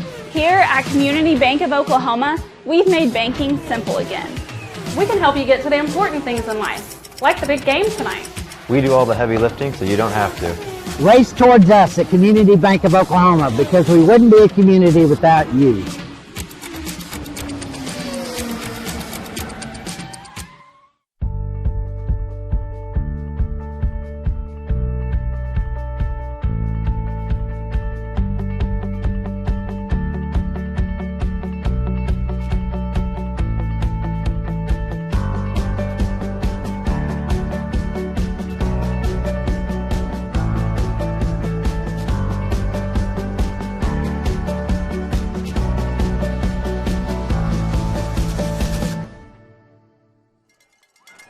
All right, back at Richardson Family Stadium. He's about ready to get this second half started. Billy Collier, what's the biggest key second half for Newcastle to find a way to get this thing done and get a massive win? To know the game is not over. It has only been halftime. They have got to keep playing just like they did in the first half. Yeah. They've got to keep on defense. They've got to keep stopping them, trusting their teammates, gang tackling. On offense, they've got to keep giving the ball to Bradford. Heskew, keep getting them out of some of those holes when Bradford's not able to do it. They've got to realize this game is only halfway over and keep playing. What do you think? Yeah, right there with you. I mean, you got to take advantage, that first half, and no telling if it'll be the same way in the second half, but each team only had the ball 3 times each, not counting that 20 seconds that Newcastle had at the end there. Got to take advantage of your possessions. The way the teams in that first half ran the ball, the clock was just moving the whole first half. So, I mean, you only have the ball 3 times each. You got to, even though Newcastle's offense played really well, you only have 13 on the board. We've certainly seen Newcastle put up a lot more points than that in a half this year several times. So we'll see what happens down the home stretch here, but it's going to be an interesting, entertaining finish, well, to say the least. To think Newcastle's put 13 more offensive points on this defense than Blanchard did. Right. So. Yeah, no, right. So, second half kickoff presented by Auto Accessories Unlimited. Dupler will do the honors. Newcastle and Tuttle. Second half right here on the Oklahoma Sports Network. We're so glad you could be with us, however you're watching tonight. I think we're in for a fun second half. Dupler will pooch it down to about inside the 30. And a hard return to about the 35 for Noah McDoulette, who we talked about in pregame. This big, imposing receiver. Haven't heard from him at all outside of the returns, but that's because Tuttle hasn't been able to throw the ball at all. It's been all run game for the Tigers so far. It'll be interesting, too, to see here, and we'll find out in 5 seconds, if Jackson Johnson is back in at quarterback, because he didn't play hardly at all in that second quarter. And he is back out there, so here comes the sophomore. So obviously Coach Ballard must have just elected to go with Terry and Sharp more in that second quarter, which is interesting, obviously. And we'll see what he does this time. So here we go, 1st and 10 for Tuttle on the 35.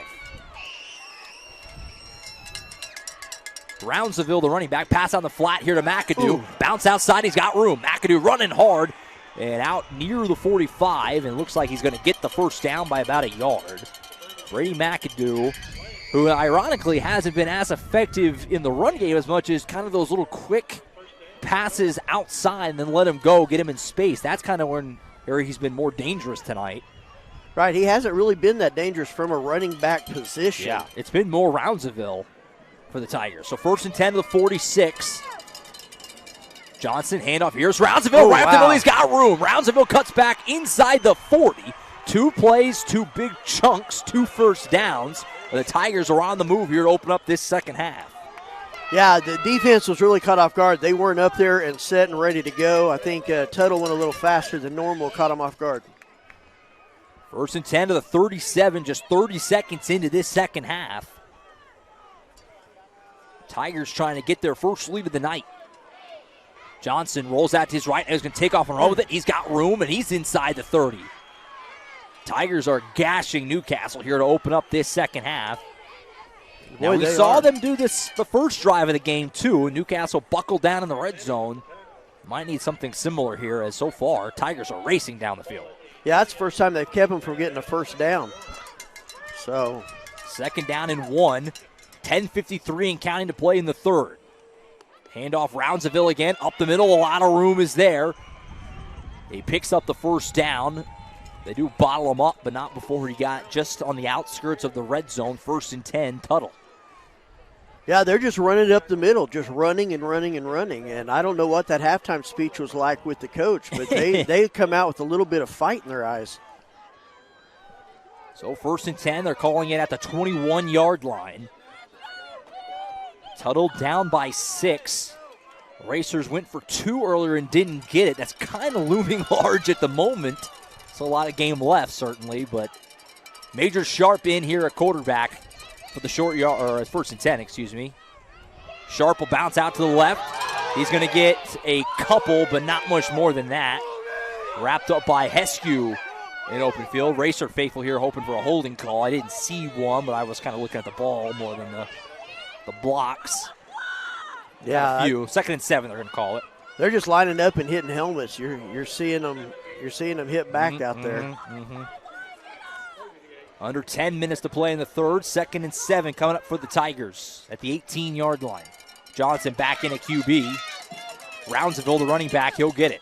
To the right side, hit quickly. Couple of racers there. It's going to be a short pickup for Roundsville to about the 15, maybe the 14. And that'll set up a 3rd down and short. Roundsville has to come off. His helmet came off. That's key here on this 3rd down. Major Sharp now back in. When he's been in, largely he's ran the ball. Right. I mean, there's been a couple exceptions, but not many. Well, and the one exception was a bad pass. Yeah. So I don't think we're going to see a lot more of that. Unless, I think that was more a product of the clock late in that first half. I kind of like to see it, you know. Oh, yeah, on this side of the field. Running back next to Sharp is Luke Falwell. Big 3rd and 3 at the 14. Sharp to the left side, hit immediately, but the second effort I think is going to be enough to get the first. It's going to be close, and they're giving it to him. 1st down Tigers, it'll be 1st and goal. Wow, they had him stop short, but that just second little leap forward, the difference, and the Tigers have it 1st and goal inside the 10. Well, I'll tell you what, Sharp, well, I hate to say this, is looking really sharp. He's looking real good and making good cuts and smart runs. You saw that there in that last second leap. So 1st and goal, 8:33 and counting to play in the 3rd. Sharp has it. He'll go to the right this time. Cuts back, not a lot there. He does find a way. Sharp has had a nice ability to just kind of get that extra yard or two. Yeah. He is not falling backwards at all. He's no. sliding through that kind of sliming his way through there. Yeah, he and got up to the forward. 5 on that, even though he was hit just a yard or so in front of the line of scrimmage. Somehow gets down to the 5. So 2nd goal at that mark. Sticking with him here. Roundsville next to him. Tigers have not thrown the ball much at all in this game and hasn't really hurt them. Sharp has it once more. Roundsville bouncing to the right, cuts back. White jerseys were there, but he runs through them. Touchdown, Sean Roundsville. And the Tigers have tied it up at Richardson Family Stadium with 7:46 to go. Extra point on the way. Wow, that was just a strong run. I bet he got grabbed by 4 or 5 guys and almost went down twice and just willed himself into the end zone. So Oliveras will come on for the large extra point here. That would put Tuttle in the lead for the first time tonight if he can boot this through. Spot down, kick is up, and it is through. And with 7:46 to play in the 3rd, Tuttle's got the lead for the first time tonight. How does the Racer offense respond? We'll find out after this break on the Oklahoma Sports Network. So that's Will, and that's Tim. And the farm has been in the family now how long, Tim? 100 years or so. You stopped counting? Yes. The idea that 1.5% of this country is feeding 330 million people 3 times a day. You shut down a lot of oil and gas, you shut down a lot of U.S. ag. All of a sudden, we start paying a lot more for food, and there's a lot more hungry people all over the world.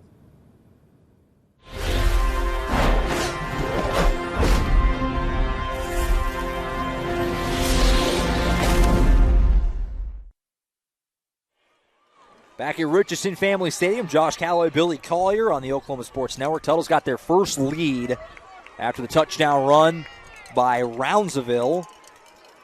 And with 7:46 to go in the 3rd, the Racers down for the first time. They'll get the ball back. Make sure we thank our 3rd quarter sponsor here as we wait for this kickoff, which is Heat and Air Guy. There's no AC unit, residential or commercial, that shall defeat the Heat and Air Guy. He's there to protect you from surprises.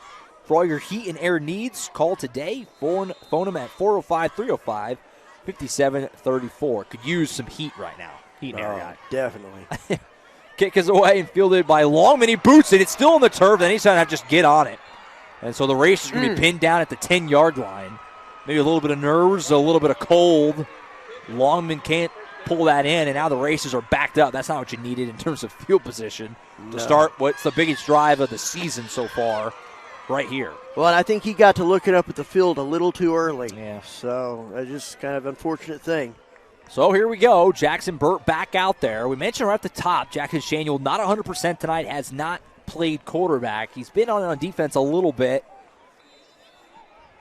but it's been all Burt, who's played pretty well, mainly the run game. Here's Bradford on the first carry, cuts back, he's got room. Nice hard run for Bradford, gets about 6 or 7 on first down. That's a good way to start. That's a real good way, and I like that. You saw a little attitude with Burt. He handed off the ball on that little end around, and then he threw a block so the guy couldn't catch him from behind. They end up giving him 8 yards on that, so 2nd down and 2 up to the 18-yard line. That's a nice first down play. You'll take that every time.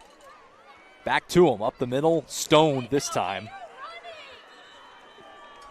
Looked like the first guy in there was Joe Wright, who I talked about a bit in pregame. Their leading tackler last year, having another nice season for Coach Ballard and the Tigers. Now you got 3rd down and short. And ironically, as well as Newcastle's ran the ball, it's been these short yardage spots because he had the goal line stand earlier. That's kind of the big moment of the game so far. Oh, that's a jump off sides, and that's a penalty. And that's going to be a first down for Newcastle. I didn't see a flag. I was like, there's they didn't no throw way. One. Holy cow. Yeah, the head official didn't bother to throw one. I don't know if that's kind of just like, it's called, forget it, I'm not throwing it. But it is a penalty and a first down for the Racers on the hard count from Jackson Burt. You'll take that. Absolutely. Let's see what they come back with here. They need to get them on their heels. Burt checking with the sideline. 6:37 and counting to play in the 3rd. Racers down 14-13 on the Oklahoma Sports Network, and now we have whistles, and a timeout's going to be charged to Newcastle. So the Racers burn their first timeout here. Not something you really want to do, obviously, but, you know, if you want to make sure you got things buttoned up too. I mean, every play is huge at this point, obviously, as this is I think fair to say the biggest drive, certainly of this game, and by proxy the season. I mean, at this point for Newcastle, you got to find a way to get down and respond here. Well, and Brickman always does a real good job after doing timeouts like this. You remember the first year together, we were like, why is he calling timeout? Then they come out with a great play. Yeah. Same thing, I think you're absolutely right. If they do not take this, go down and score in some fashion, then the momentum stays with Tuttle, them going back on offense. It is weird, and it goes back to the point we made coming right out of the locker room of the fact that it's been such a low number of possessions game, because it feels like both offenses, I don't want to say dominated, but they've had the upper hand. Right. And yet it's 14-13, middle of the 3rd. It's a low-scoring game, even though part of that is obviously all the running and the clock constantly ticking. So we'll see. 1st and 10 here. Burt's going to throw. Going to fire over the middle. Pass deflected. Was looking for Heskew, but getting back and swatting that thing down was Luke Falwell. And it'll be 2nd down. Boy, a couple inches lower, and that would have gone the other direction. So there was a lot of red jerseys around that throw. It looked like Heskew had just kind of perched down, but Falwell did a good job getting back, getting his mid up there, knocking it away. 2nd and 10 now. Jordan Lane, Heskew at the top. Burt's going to keep it and run it. Falls forward for a solid pickup of about 4, maybe 5. Sets up a 3rd down and medium. I wonder if Newcastle would be so as aggressive to go for it this far in their own end. Still a lot of game left. They're only down 1. Maybe that doesn't even come up. We'll see. Well, I hope not. I tell you what, to me it'd be too early to take it on 4th down back here about the 30, 35 So with that in mind, you're throwing for the sticks here then. Yes. 3rd and 6. Just past the midway point of the quarter. Burt's going to fire the far side for Heskew. He caught it. Nice catch. What a catch by Heskew. Great and that's catch. a first down. Boy, what a snag, scooping that off the turf.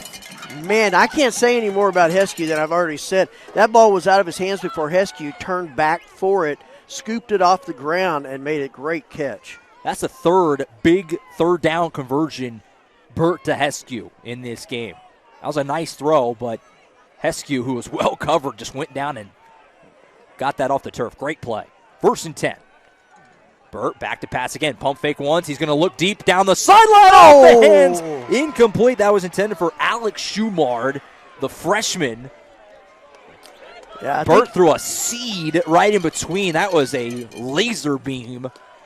Just couldn't haul it in. That was right between 3 defenders. Yeah, that was a great throw. I think there were a lot of steps around him that kind of took his eyes off that ball. So that'll be 2nd and 10 after the incomplete pass. A near big play there. And it'll be 2nd down. Man in motion is Jalen Lane. Handoff goes to Bradford the middle, and he's popped immediately. Yeah. Nowhere to go. As a couple of Tigers team up there. Falwell in there as well. Holden Connor. Holden Connor, number 10, you're right. Stopped him mid-step right there, right at the 35-yard line. So he got 3rd and 10. And we'll see what Coach Brickman and this Racers coaching staff looks to dial up here to try and pick this up. 4:50 and counting to play in the 3rd. Burt has the snap. Solid pocket. He'll step up and fire over the middle. Jalen Lane's got to step on his man. But Burt just missed him over the top.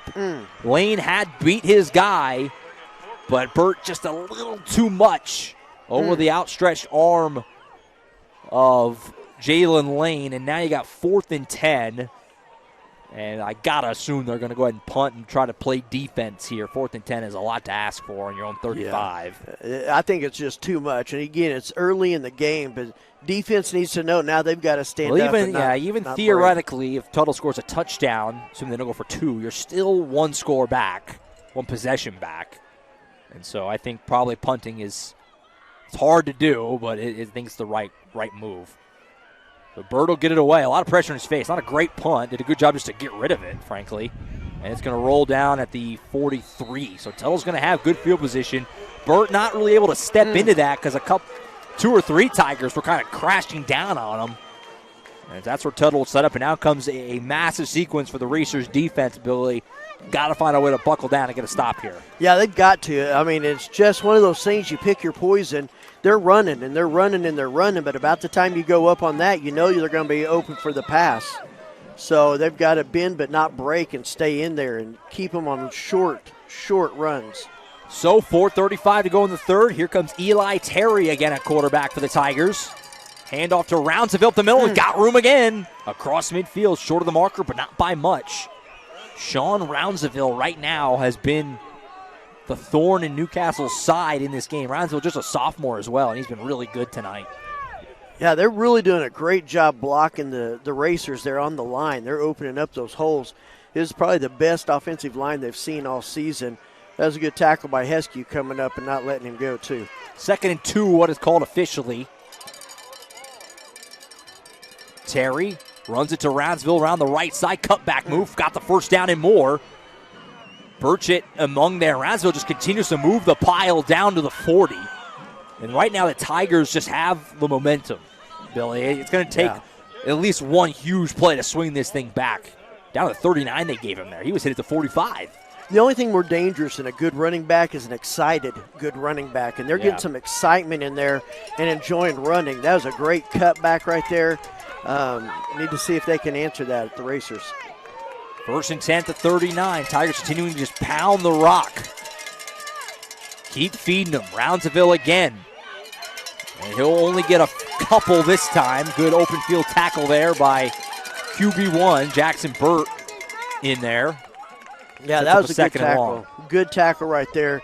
Kept him at 2 yards. That's what you need to see right there. Make them have to do something they don't want to do. Roundsville, he's been really good tonight. How many times has he gone outside? Don't think there's anything there, and he just has that perfect cutback. Had that a few times, more than a few times in this game.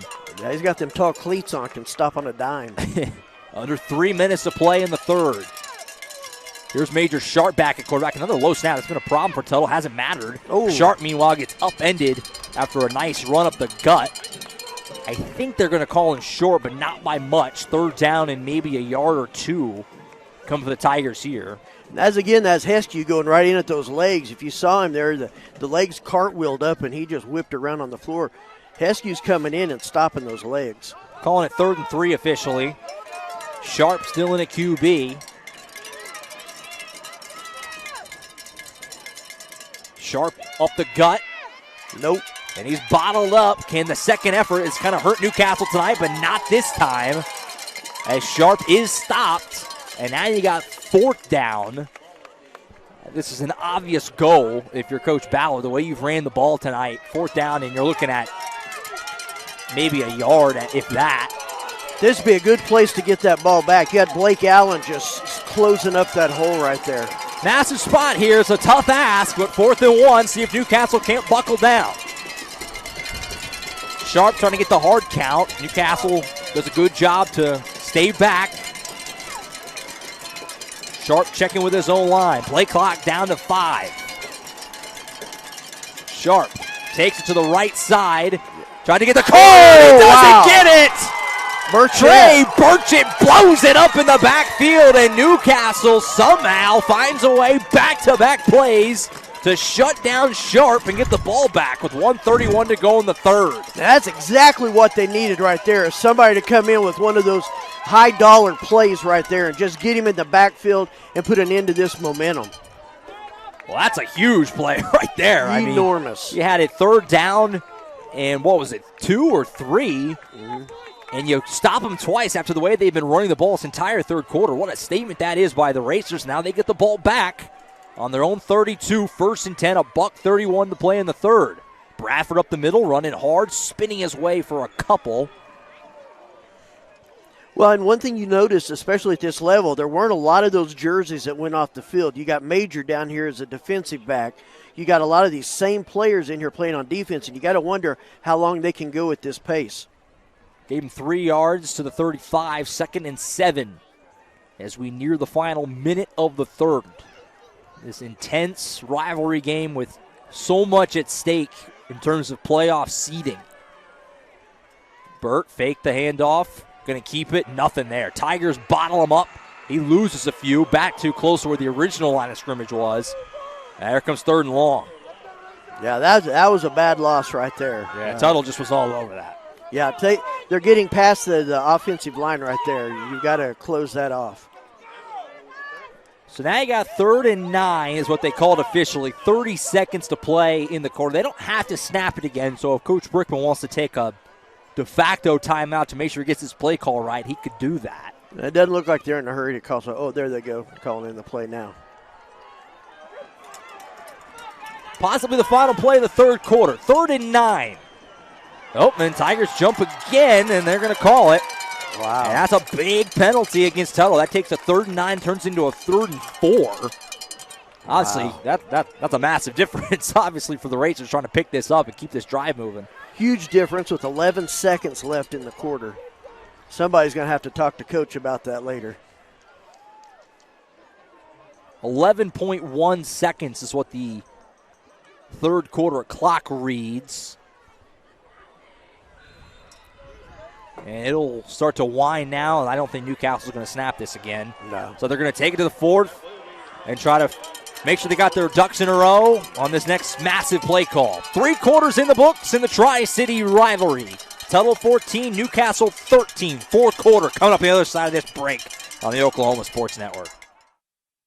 When it comes to your home, you need someone that you can trust to keep it safe and protected for you and your family.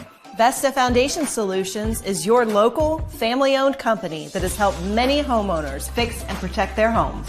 Our engineered solutions can take care of all of your foundation repair, basement waterproofing, concrete leveling, and dirt crawl space repair needs. We take pride in getting the job done right, and you'll always be protected with up to a 75-year warranty. Contact us today for a free estimate. At CFD, our mission is to deliver quality dentistry by providing big practice benefits with a little practice feel. Since 2008, we've updated our look, technology, and have added new smiles to our tenured staff to better care for you right here at home. Convenience for you is one of our biggest goals, and we often provide same-day treatment to minimize your time off work. We are open Monday through Friday to serve you. Visit cfdok.com for details. We look forward to seeing you at our big little practice. Back to Richardson Family Stadium on the Oklahoma Sports Network. Josh Calloway on hand. Billy Collier, my partner in crime. Carson Way on the production. Uriah Martinez on. The camera's been a really fun game. One that's lived up to the hype. These two teams, these two rivals just right down the road from each other. Both with high aspirations for this season. And this game determines a lot in terms of how easy it's going to be to go on a run in the postseason. Oh, yeah. 3rd and 4 as we start the 4th quarter. Newcastle has it. Bird, you almost could have called Bird on a false start there. He got caught leaning a little bit. Got away with it. Yeah. 3rd and 4. Where does Newcastle go on the biggest play of this game? Do they let Burt throw? Do they try to run it with their star running back, T.J. Bradford? Burt's going to fire. Near side, Jalen Lane's got it. 1st down, out of bounds at the 45. A perfect route by Lane, and Burt put it right on the numbers. 1st down. Well, and I wondered about that. I saw that Heskew wasn't out there that time. I was like, wait, what 3rd and 4? It's been their go-to guy, on 3rd down. So they went to Lane. So 1st and 10 up to the 45-yard line on the first snap of the 4th quarter. Thank you so much for tuning in. We're on Facebook tonight, on OKSportsNet.com, the OSN app. We've had a doozy. It's been a great game. Hoping for a fun 4th. Fake the handoff. Bird will keep it running right up the gut here, pushing forward for a few. Decent 1st down pickup near midfield. Yeah, that was good. That was a little different than some of his earlier. Some of his fake handoffs earlier, he's just standing on his heels. That one he did the fake handoff and then just ran right up into the gap as far as he could. Right now, the difference in the game, Newcastle earlier went for 2 when it was 13-0 and didn't get it. That's the difference on the scoreboard right now as they trail at 14-13, 11-23 and counting to play in this game. Bradford up the middle, running hard, hit immediately. Tigers there, bottled up, and now comes another massive 3rd down for the Racers. Tigers have done a much better job containing Bradford in the run game in this second half so far. Well, in this second half, they're claiming ownership of that line right there. And so I don't know that you're going to get a whole lot going back up through there the way they're playing with their hair on fire right now. You almost need to get them on a fake or something in there, get them overplayed it so they get to backing up a little bit and slow down. 3rd and 7, what it's called officially, on their own 48-yard line. Got to get to the 45 of Tuttle. 10:43 and counting to play here in this 4th quarter. 5 wide set for the senior quarterback, Jackson Burt. He's going to fire, looking for Heskew. Got it! 1st down inside the 45. What did we say a minute ago? On 3rd down, he looks for Heskew. Yet another 3rd down conversion from Burt to Heskew. Wow. It's been a special connection all season, but especially tonight. 1st and 10 to the 45. Well, they're not even pretending anymore. I mean, you just know what's going to him. Burt, QB draw, nothing. Back to the line of scrimmage. Did the quick pump fake and try to run up the middle. Not a bad idea. Didn't work, though. No, they're really having a difficult time up on the line, just kind of keeping those guys out there. So I need to see if that changes up a little bit. 4 receiver set for the Racers. The running back is Birch as we move under 10 minutes to play. Burt back to pass. All day to throw. Pass deflected at the line. Boy, what an effort that was by the Tigers. Number 22, Adrian Avalar, the junior, just got his hand up and found a way to knock that to the turf. Now you got another 3rd down. This one even longer, 3rd and 10. But I got to assume this is 4-down territory at this point in the field. Yes. So you don't have to pick this up here. You can go for 5-6 yards and still feel okay about it. We'll see what they do with that in mind. Well, it's probably a good thing he got knocked down because that guy was closing in on the receiver pretty fast. 3rd down and 10 on the Tuttle 45. Heskew in motion. Burt back to pass again. Steps up in the pocket, fires down over the middle looking for Jalen Lane, and he missed him over the top. Wasn't really open anyway, as the Tigers were all over that. And now you got 4th and 10 at the 45, 9:50 to go, and it looks like the Racers are going to play defense again and try to pin Tuttle deep and see if they can't find a way to get another stop. Well, they're going to have to do something on 1st and 2nd down to get a little bit more yardage, 3-4 yards. Their 3rd down and over 5 have not been well tonight. So it'll be 4th and 10, 9:50 to go, and the Racers will have to punt it away. Good drive, but it stalls out. Burt punts it down. It'll land at about the 10. Actually, it's caught by McAdoo. He's going to return this thing out past the 20. A very nice return by McAdoo. So didn't work at all. I mean, you're punting from the 45. You're hoping to pin them deep. They only end up netting about 20 yards or so on that after the nice return by McAdoo. Yeah, they're going to have to do something to take the momentum away. Tuttle is now playing with a lot of confidence, and they're going to do something to take that confidence away. You're going to need the defense to take something away from them, turnover, big tackles, things like that. So 9:40 to play in this game. The Tigers get the ball back.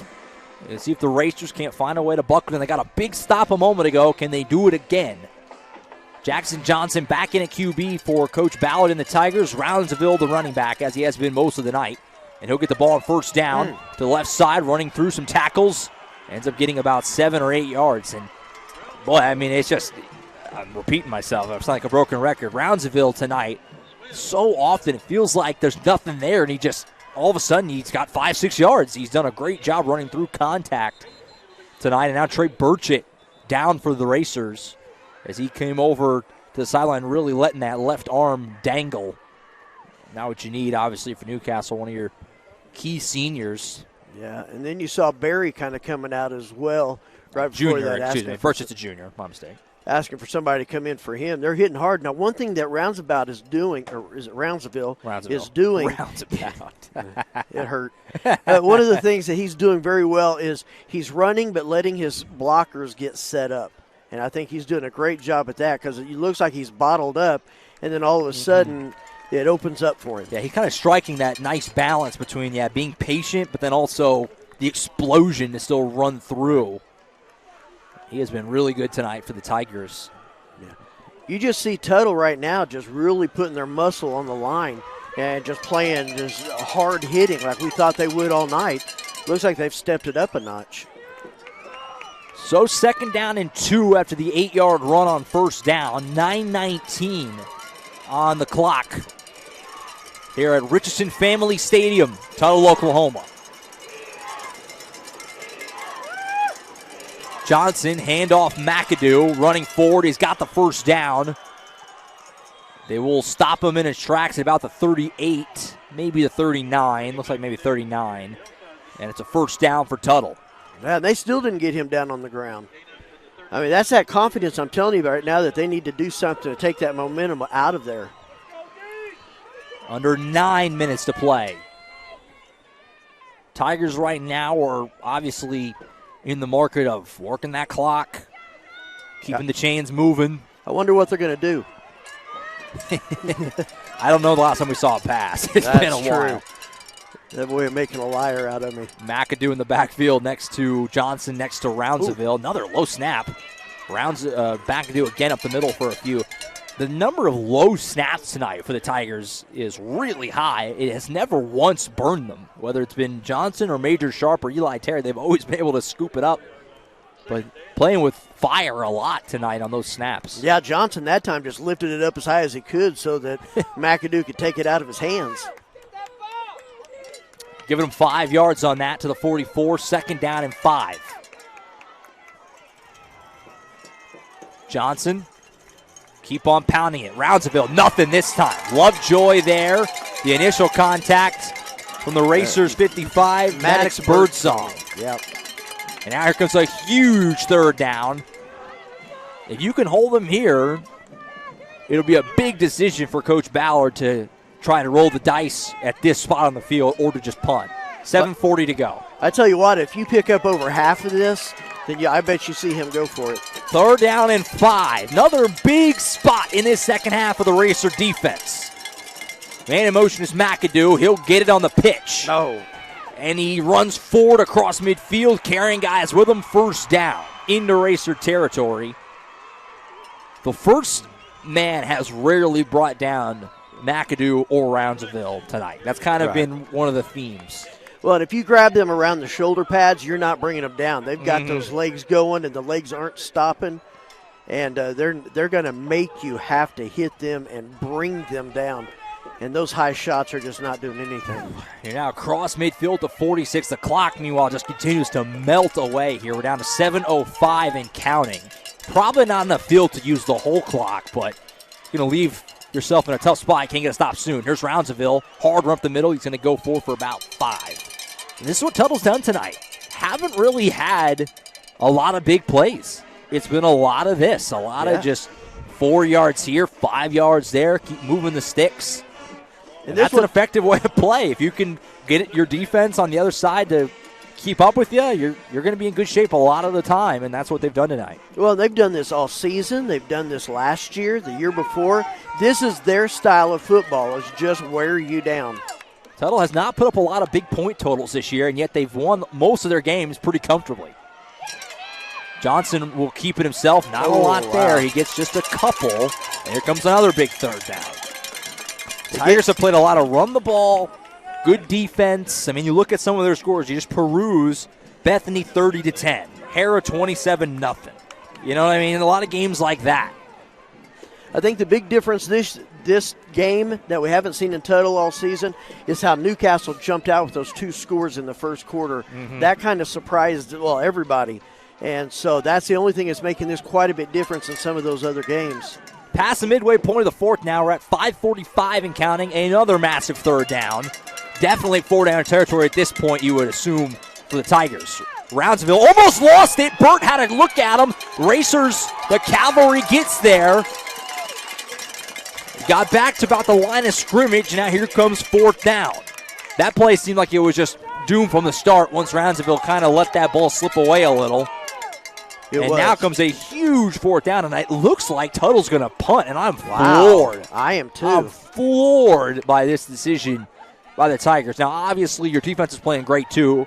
Newcastle hasn't scored since the first quarter. But the way you're running the ball, it's 4th and 2. Yeah. I'm shocked by this. Under 5 minutes to play, and the Racers are going to get the ball back unless we get some trickeration here. Oh, wow. What a catch on the snap! And it will roll down inside the 10 to the 7. Wow. Brady McAdoo, who's been so good tonight on offense, with the play of the year for Tuttle by saving that high snap. If that goes over his head, the best you could dream for if you're Tuttle is that he gets it and just, I don't even know what, tries to turn around and kick it as best he can. Yeah. Well, if that goes over his head, now you're going to see Batchelder is going to be the big guy coming up. But he got that down. Great catch. I can't stress enough how massive that was. If that goes over his head, the Racers are likely looking at worst the ball at midfield. Instead, they're inside their own 10. Bradford run up the middle here for a couple. Sets up 2nd down. So 4:38 to go. The Racers got 2 timeouts. Basically setting the scene here. This is kind of the game. Yeah. I mean, it's not completely, but it's pretty close. Yeah. If the Racers are going to get down and get into position to score points, they're going to use probably the rest of this clock.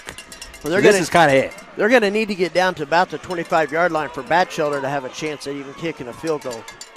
4:18 and counting to play from Richardson Family Stadium. It's been an amazing slobber knocker, hard-hitting, run the ball type of game. Oh, yeah. And we're going to end that way. Burt's going to keep it here. Look like he's trying to hand to Bradford. He'll bounce outside. Bouncing off, guys. Here's Burt running through, guys. Near the sticks. We'll see if they give it to him. It's close. They are. 1st and 10. What a run by the senior quarterback, Burt. They need to get up there and get it going. Right at 4 minutes. Now the clock will resume. 1st and 10 at the 18-yard line. Can Newcastle get down close enough for their star kicker to have a shot? Handoff Bradford, running through guys across the 20. Solid pickup on 1st down. You'll take that. You have enough clock here. You don't need to go crazy just yet. 3:38 and counting. You got 2 timeouts. Where do you got to get in your mind, Billy? Where do you got to get to feel good about a Batchelder field goal? You got to get down around the 20-25. He's kicked a 33-yard field goal. It is windy. It's cold. It'll be a pressure-packed kick, certainly. Handoff Bradford again around the outside. He's got some room. Bradford stiff arm past the 30. Pinball in his way down to the 35. That's another 1st down for the Racers. Yeah, they need a few more like that. That was really good. He ducked down, got lost behind the line, popped out and did a stiff arm. 3:16 to play. Still got a ways to go here, but the Tigers, at some point, they might think about their own timeouts if the Racers get close enough down the field. 1st and 10. Burt back to pass. Got all kinds of time. He'll bounce outside and just try to run forward, and he'll end up losing about a yard or so. That was Burt not wanting to make a mistake. Probably the smart move to just eat it. Yeah, I think so. He had Jordan Lane open there for about a second, but you had McAdoo right on his back hip. 2:51 and counting to play. 2nd down and 11 will be on the 34. You're getting close to the clock being a factor. You're not there yet, but you're getting close. My stomach hurts.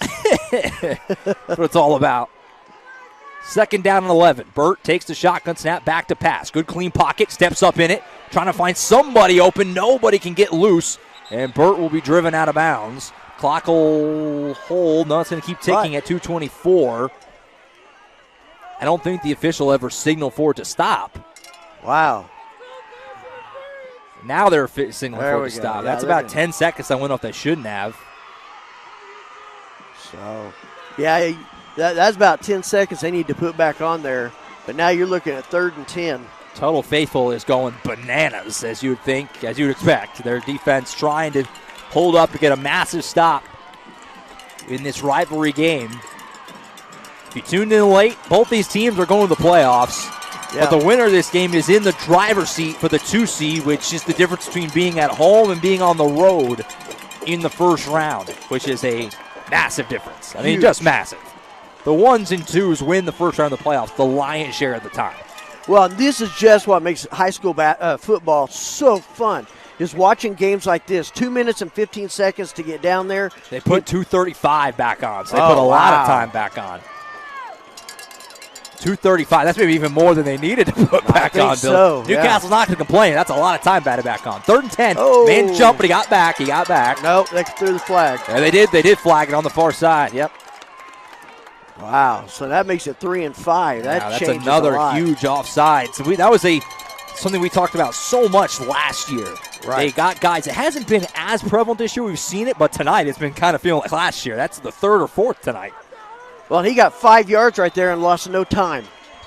You're going to go for it on 4th down, too, so that's big. 3rd and 5. Burt back to pass. Fires on the flat. Burgess there. 1st down. Out of bounds at about the 47. That was great play. Good catch. 2:29 to play. Racers with plenty of time and still 2 timeouts. You need about, 3 more first downs to at least talk about it? Well, what's incredible is I think it was shorter time when they forgot to stop the clock than it is now. 1st and 10 to 47. Burt back to pass. Man, wide open is Heskew. 1st down to the 40. Newcastle putting together a drive right now. Still a ways to go. This began back inside their own 10, if you recall, after McAdoo's heroics on the punt. Clock stops for a moment to move the chains, and now it'll get back going. Now you're at a point where if you're the race, you're saying, roll that clock. We want this to be it. If you're Coach Brickman, you want this to be it. 1st and 10 at the 40. Fake the handoff. Bird up the middle. Oh, my goodness. Jackson Bird runs over a man down to the 25. Wow. That was a great run. Great read. That was incredible. The guy got in the backfield and wrapped up the running back, Burchett, and he just pulled it out of his hands and ran it upfield. To the 25-yard line. We're now under 2 minutes to play. Clock continues to roll, and that you're fine with that. The clock is now not Tuttle's friend. Newcastle doesn't really have to worry about the clock much more. 1:45 and counting, taking their time. Run here, Burchett around the outside. He got the 1st down and more. And the ball comes out. It goes out of bounds. Woo. Oh, boy. That was treacherous for a moment. Oh, man, the flags moved with all the air that came out of this side. Holy cow. Burchett got hit, and the ball went flying into the air, but it goes out of bounds. I don't know where they're spotting this now. It looks like they're going to say 2nd down and short. 2nd and 2 at the 17. I think he had the 1st down until that ball came popping out. Wow. So 2nd down and 2. You're now obviously where you can at least attempt a field goal if you want. If you want. If you want to punch this in, obviously, but you can attempt it if you want. 2nd and 2 at the 17. Bradford bottled up in the backfield, running for anything he can get. Doesn't get much. Maybe a yard if that. Tuttle saying the ball came out. I haven't seen the racers, or the officials, signal anything. No, they haven't. The Tiger faithful exploded that ball came out. Yeah, no, he was wrapped up, I think. In my opinion, from over here on the back of the bleachers, it looked like he was pretty well wrapped up. And the officials are signaling that it's still Newcastle ball. Boy, I have no clue. I'll be honest. There's a lot of bodies in between us. We're on the visitor side. The same angle you're looking at is basically our viewpoint. I got to sit down. Oh, yeah, don't go down, Billy. Wow. 1:18 to go. The clock continues to run. 3rd down and 2. And again, the clock you're not really worried about it for Newcastle. You kind of want this to be it. Either you score and you win or you don't. Right. 3rd and 2. Bird will keep it up the middle, running forward. Boy, that's going to be close. Inside the 15, the second effort. The ball came out at the end of that. Oh, no. And this time, they're saying it's out. Recovered by the Tigers. Burt, that second effort, it came loose. The Tigers recover it, and with 59 seconds left, Tuttle takes over after the fumble. Oh, they've been going after that ball all night. That second effort, it looked like it was going to be really close at about the 15. The ball came poking out right at the end. And they turn it over. The Rangers have 2 timeouts at 59 seconds, so it's not over yet, but very close. As the Newcastle, you would have had at least a field goal try for the win. Ah, man. Wow. No, they had Shocking it. They end. had it. So here come the Tigers back the other way. Again, it's not over completely. 59 seconds on the clock. 2 timeouts. Tuttle's going to go ahead and kneel this. Man. Racers immediately take a timeout. Few seconds tick off. Boy, they did everything they had to do. Get it down there where I mean, Batchelder could easily get it in, if not into the end zone. You're talking about, a drive for the ages. You were down inside your own 10. You worked it all the way into the opposing red zone. And like we said, there's no telling if Toby Batchelder's going to make the kick. It's going to be a tough kick. It's cold, it's windy, the pressure. But you're at least going to have a shot. Right. And so that is an obvious gut punch. Man, you just feel, tough. Burt's played, we talked about he didn't play his best game against Blanchard. I thought he played very well tonight. He had a couple throws down the field that were a little over, but for the most part, how many third down conversions did he throw it right on the money? I thought he had a great bounce-back game. Several big runs on this drive, but that second effort, the ball came out. Yeah, and he had to have been inches off the ground. Yeah, it couldn't have been much. Yeah, no. You will say, the official on the near side had a pretty clear look at it. He did. Yeah, we can't say it was a bad call. We can't say that there's no way it happened. He was looking right down the line at it, but it just hurt. Let's be honest, it just sucks that it happened like that. Yes. So they got one more timeout. 55.4 is what the clock reads. Johnson will hold up for a second, trying to use that as much of the clock as he can. That's smart. And they'll take another timeout, 49.7 now. And they'll use their last timeout. So what's going to happen here is they're going to kneel it again. There's going to be a few seconds of gap to where they're going to have to snap it on 4th down. And what the Tigers elect to do there will be interesting. They can either just punt it. They can try to just run around and waste the clock, which is dangerous because if you happen to go down before the clock runs out, especially with where they are on the field. Well, not to mention you're only down by 1 if you get knocked down in the end zone, which they're on the 6-yard line there, 7-yard line. So obviously the odds are against Newcastle, but if you're Tuttle, you have to be on your P's and Q's here because you're gonna have to snap it on 4th down unless you can somehow make this last play take a full 10 seconds, which would be quite the feat. Right. Well, and you're going to have Newcastle just charging in there at him, especially after he kind of hesitated that last play. I'd almost blitz all 11 guys. If you want to try and throw it down to somebody, be my guest. 3rd and 15, 49.7 is what the clock reads. So again, the play clock will reset to 40 when this play is over. They're going to have to snap it on 4th down unless this play can take 9.7 seconds, which would be a very long play, especially considering that they're going to probably just run this up the middle. Right. Or kneel it again. All right, let's see what they do. You got to get back there as quick as you can for Newcastle to make him kneel it. Did the ball come out? Oh, there's a flag. Racer Faithful saying that the ball came out. Jackson Johnson didn't have the ball. Well, there's a flag down here. We'll see what the flag is. It's like it's against Newcastle. Did they try and scoop the snap? Is one of those kind of scoop the snap type plays maybe? The ball never made it to Jackson Johnson. I was watching him. He never had it. It'll be interesting. It looks like it's good. So Tuttle's keeping the ball. It's 47.3 seconds now. So there goes 2 seconds that you could have had. I mean, I guess it's worth the try, I guess. You can't scoop the snap, though. Yeah, they're calling encroachment. And you're right. I mean, he about try to do what you can, you know. Yeah. Yeah. So the clock will run, and that's going to be the game because now they can kneel it again, and that'll run the clock out. So that was it because the clock resets. The play clock resets to 25 before they have to snap it again, and it runs.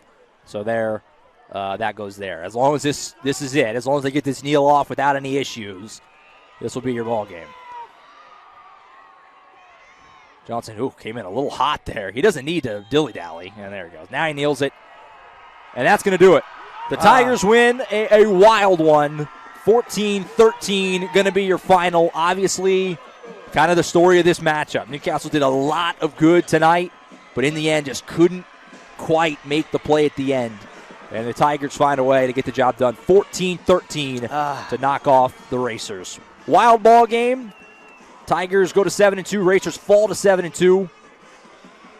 We'll wrap it up. We'll take one last break here, Billy and I, and we'll come back and we'll finish things off from Richardson Family Stadium. We'll put a bow on it. We'll look at what this means postseason-wise, and we'll glance ahead to next week as the Racers take on the Bethany Broncos in the regular season finale next Friday. Post-game show coming up next right here on the Oklahoma Sports Network. When it comes to your home, you need someone that you can trust to keep it safe and protected for you and your family. Vesta Foundation Solutions is your local, family-owned company that has helped many homeowners fix and protect their homes. Our engineered solutions can take care of all of your foundation repair, basement waterproofing, concrete leveling, and dirt crawl space repair needs. We take pride in getting the job done right, and you'll always be protected with up to a 75-year warranty. Contact us today for a free estimate. At CFD, our mission is to deliver quality dentistry by providing big practice benefits with a little practice feel. Since 2008, we've updated our look, technology, and have added new smiles to our tenured staff to better care for you right here at home. Convenience for you is one of our biggest goals, and we often provide same-day treatment to minimize your time off work. We are open Monday through Friday to serve you. Visit cfdok.com for details. We look forward to seeing you at our big little practice. It's no secret that life is busy and you have a million things on your to-do list. Here at Community Bank of Oklahoma, we've made banking simple again. We can help you get to the important things in life, like the big game tonight. We do all the heavy lifting, so you don't have to. Race towards us at Community Bank of Oklahoma because we wouldn't be a community without you.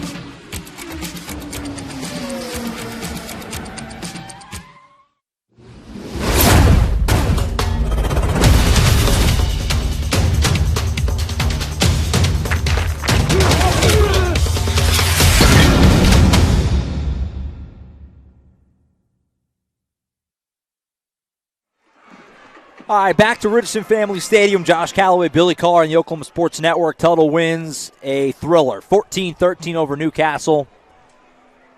Wild game. Let's start with that, Billy. Obviously, this is high school football at its best. I mean, this is a great rivalry game and a lot on the line. Big crowd and two student sections that were into it, players that were into it, the emotions of it. This is high school football at its best. This is why you do it. Obviously, a gut. I mean, it's a gut punch. It's a gut punch for Newcastle. They did a lot of good things in this game, and at the end, when the chips were down, they got the ball inside the 10 with about 4 minutes left. They work it all the way down inside the Tuttle red zone. Again, I'm not going to do like they were going to win. You don't know. Okay, it's high school football. Batchelder's a great kicker. That's going to be that's a longish field goal for high school football. It's cold, it's windy, the pressure, but at the very least, you would have had a field goal try with a kicker you really, really like. Right. And obviously the Racers fumbled the ball on third down. Tuttle gets it back, and they salted away from there. I mean, what can you say, Billy? It was a great game, but obviously a gut punch loss for Newcastle. It's just, it's one of those ones that it's hard to spin zone. Tough pill to swallow tonight. Very tough pill to swallow. You hate it for the guys. You hate it for the coaches. It was a really, really great game. We said from the get-go, you're going to have to play football for 48 minutes. I think one of the things that was the toughest was the fact that they did all their scoring in the first quarter and couldn't get back. Yeah, that's into wild. the end Yeah, zone. we started this game off. I came in. What did I say before the game? I said this would be I thought it was going to be a low-scoring defensive type of game. And then after the first quarter, we said, throw that out the window. It's 13-7 already. Only one touchdown the rest of the way after that came from Tuttle in the third quarter. It was kind of what I thought coming in. It was defensive. Both teams ran the ball. Both defenses made big plays. And just the difference in the game is Newcastle that late, not being able to finish that drive, and then the 2-point. You wonder. Yeah. It was in the first quarter, and it's tough. It's tough because you hate to second guess something that happened in the first quarter at the end of the game, and who knows how the rest of the game, the butterfly effect, how the rest of it plays out. But if you just kick that extra point and it's 14-0, are we looking at overtime right now? I mean, we have no way of knowing. I mean, there's so many other factors that go into it. Like I said, every play call after that is different potentially because of that difference. But it's hard not to think that way if you're a Newcastle fan right now because that's a point you left on the board and you lose by 1. Well, and if you think about how easy it seemed that Newcastle just got down the field and scored, that you're not thinking that it's really going to hurt you that much. Mm-hmm. You're not thinking at the end of the game that it's going to be something that comes back to haunt you. I think what was tough was Tuttle made some adjustments. They did not let Bradford get any yards after that first quarter. Second, third, fourth quarter, he didn't get much. They were on him. Right. They did not let him get outside. It was a tough night for him. Yeah. But I do think there's a couple of times the 2-point conversion, a couple of plays that you just kind of go, whoa, what was that? Yeah. And so I think those are going to be in the mind of a lot of people. Well, the other big sequence, we didn't even bring it up, the goal line stand. Obviously, it was 13-7. Newcastle had it first and goal inside the 5, ended up getting nothing. Right. But that sequence, that's another spot that you wanted the field goal. I didn't really mind the decision, but, and I don't want to be Monday morning quarterback, but in retrospect, with the way the score is, 3 points in this low scoring of a game, you probably would have liked to have in hindsight. So just kind of the story of this rivalry, since we've been doing it, all these Newcastle Tuttle games and Newcastle Blanchard games have been competitive. Not once have we seen Newcastle get blown out in any of these. No. But they just, last year, I didn't get to do the game last year. You and Eric did it, but Newcastle had a great chance to win that game at Racer Stadium and couldn't quite make the plays late. Kind of the same old story tonight, unfortunately, for Newcastle. They did a lot to win this game. Couldn't quite do it. Let's go ahead and get to our Elcision Realty Player of the Game award. Elcision Realty, Boomer and Tiffany Elcision of the Tiffany team are your local realtors with Prime Realty. Go Racers. We're going to cheat and do co-players of the game. We couldn't decide. So. TJ Bradford, 2 rushing touchdowns tonight. Those first 2, that first drive when he exploded through, that's probably as loud as I've heard Racer fans at any moment, either at home or here. I mean, this place, this side of the stadium exploded when he broke through and ripped off that touchdown run. Had another one later, and then Rex Eskew, I mean, how many times on key third downs did he come up with a catch for a first down tonight? I mean, it felt like 10 times. I know it wasn't actually that many, but that's how many it felt. So those guys are Elcision Realty players of the game. They were both great. Yeah, I do. I think so. TJ Bradford, after the first series that they ran here, and he got a touchdown, he had over 60 yards rushing just in the first series. Yeah. I'm going with them, so you had to go with that. And then Rex Eskew on both sides of the ball. He got those key first downs, but you saw him come up. Of course, Shaniel wasn't playing back there, so he was playing the safety position. And you saw him come up about 5 or 6 times and just lay the wood on some of them running backs and stop them right in their tracks. So, yeah, I agree with that, players of the game. So, as we wrap up here on this one, we look ahead to next week. Final game of the regular season, Newcastle at Bethany. That game is still going to be really important. Mm-hmm. Home field is likely off the table, barring a Tuttle stunner next week. Who does Tuttle have next week? I wrote it down. Classen. So they would have to get shocked, all-time shocked. Obviously, Classen doesn't have a single district win. So that game next week, almost certainly not for any sort of home field, but it is still important because it's going to be the difference between third and fourth, and that's still a big difference. You finish third, you play a district runner-up. You finish fourth, you play a district champion. That is a big difference. So a lot on the line. And you just want to take some confidence and momentum into the postseason. So still a big game next week. What are some early thoughts there as the Racers and Broncos mix it up next Friday? Well, seeing the emotions tonight, I wonder if they'll go into the game next week and they will want to show that they should have won tonight. I hope they can put this in the rearview mirror and just go and play their game and play well. They should handle Bethany. Look how close they were with Blanchard until the last 10 minutes of the game. Look how close they were here at Tuttle. And then look what Tuttle and Blanchard both did to Bethany. So they should win on paper. Of course, again, you got to play the game on the field to get the win. But I think that they should win that next week, and I wonder if they're going to take a little frustration from tonight out on Bethany. We Broncos. saw, after the Blanchard game, and it's not teams to quite the level of Bethany, but after the Blanchard game, they played Bridge Creek and Harrah back-to-back on the road and just flattened them on the road. So you hope for more of the same in terms of a bounce back next week. So that'll be next Friday night, pregame 6:30, kickoff at 7 at SNU. That's where Bethany plays their home games. Look forward to it. Should be a fun game. Those two teams played a classic last year, if you remember. This regular season finale last year went to overtime. It was a wild game. Could be more of the same next Friday. Heartbreaker tonight for Newcastle. They fall to Tuttle 14-13. It was a great high school football game. Racers just on the wrong side of it in the end. We thank you so much for tuning in. Really fun game. Been a fun season. We still have some more fun games to go. As regular season finale next week, playoffs in 2 weeks. We'll know where we're going probably before too long, which is exciting. Look forward to that. So that's it. Tuttle wins at 14-13. We thank you so much for watching on the Oklahoma Sports Network. A wild one. The Tigers win it at Richardson Family Stadium. For Billy Collier, my partner, Carson Wade on the production, Uriah Martinez working the camera. I'm Josh Calloway signing off for now. Make sure to tune into the Coaches Show Tuesday night. Billy Collier, the legend Gene Reed on Tuesday. And then we'll be back with you live from Bethany next Friday. That's it for us. We'll see you next week. Racers fall tonight 14-13. Thank you so much for watching, everybody. Good night from Tuttle.